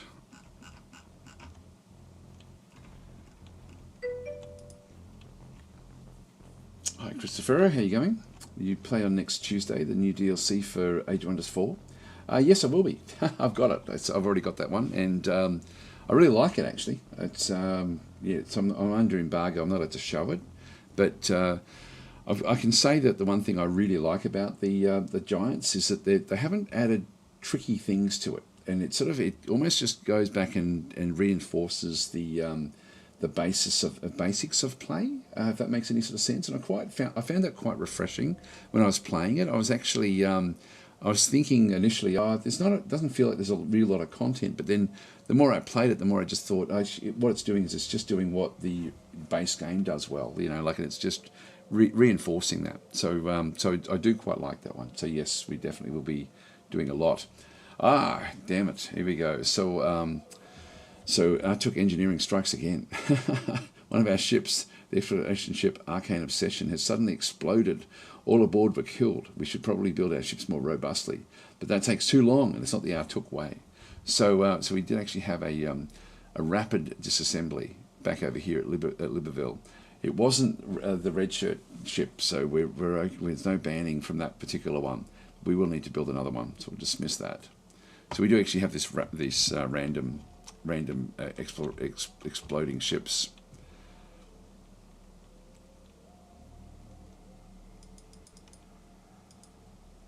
Let's purchase a few more.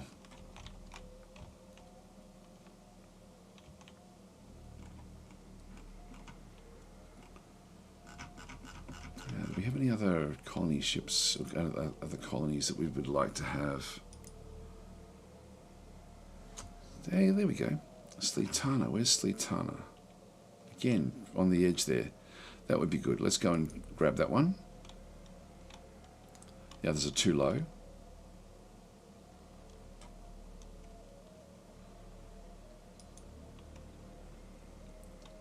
Continental Moon.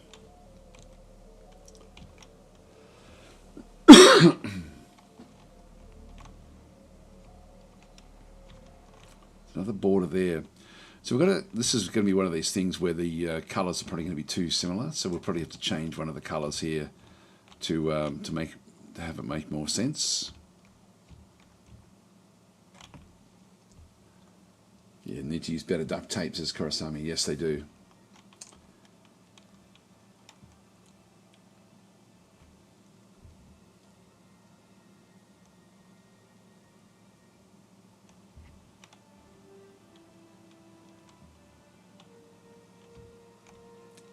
Well, guys, I'm going to have to actually wind it up here for today. I have to decide whether we keep on playing as the Atuuks for tomorrow. The thing that's going through my head there is are we going to end up with something engaging, like over another few hours stream, or do we go back to the Wekkarus, who are not very diplomatic, and go with something where we try to sort of go and just do our own thing? We did pick up ruins there. Might just have I missed that last message with this.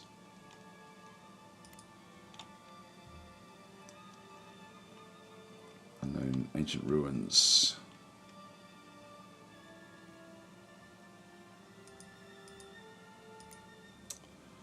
Not sure where that one actually showed up. Could be anywhere. Could be there. Oh, this is new as well in the game. I haven't really had a good look at this one. But the ping systems, I think, are special locations are now showing up.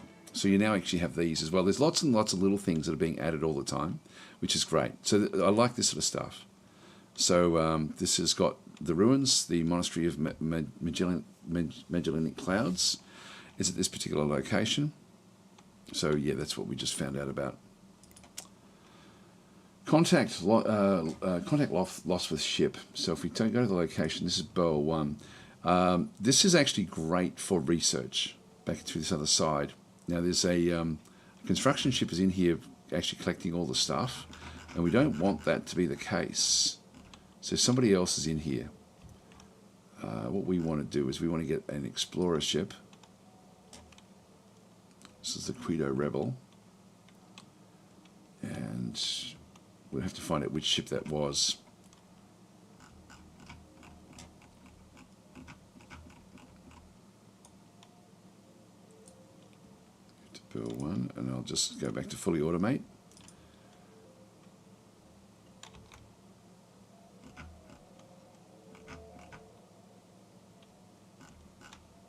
Just missed that one, and just double check that it wasn't the where's the explorers? Oh, it won't show up in there. It's up in here.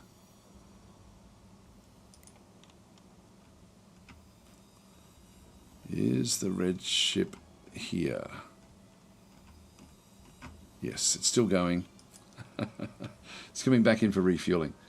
Okay, Laughter and Leadership Vault. We've discovered the Laughter and Leadership Vault, ancient ruins from a lost civilization on the rocky metallic planet of Barlow 1.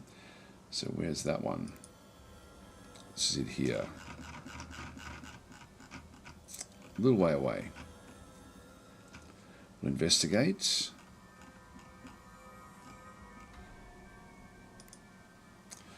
Okay, the Ancient Guardian Vault on Barlow 1 has an open doorway and appears easily accessible, but it is guarded by several dozen perpetually moving metallic spheres.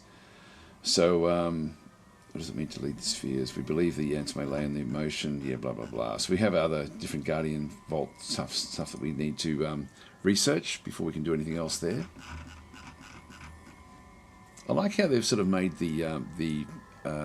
like some of the ruins to be a bit more tricky than just standard old ruins, like from the original game.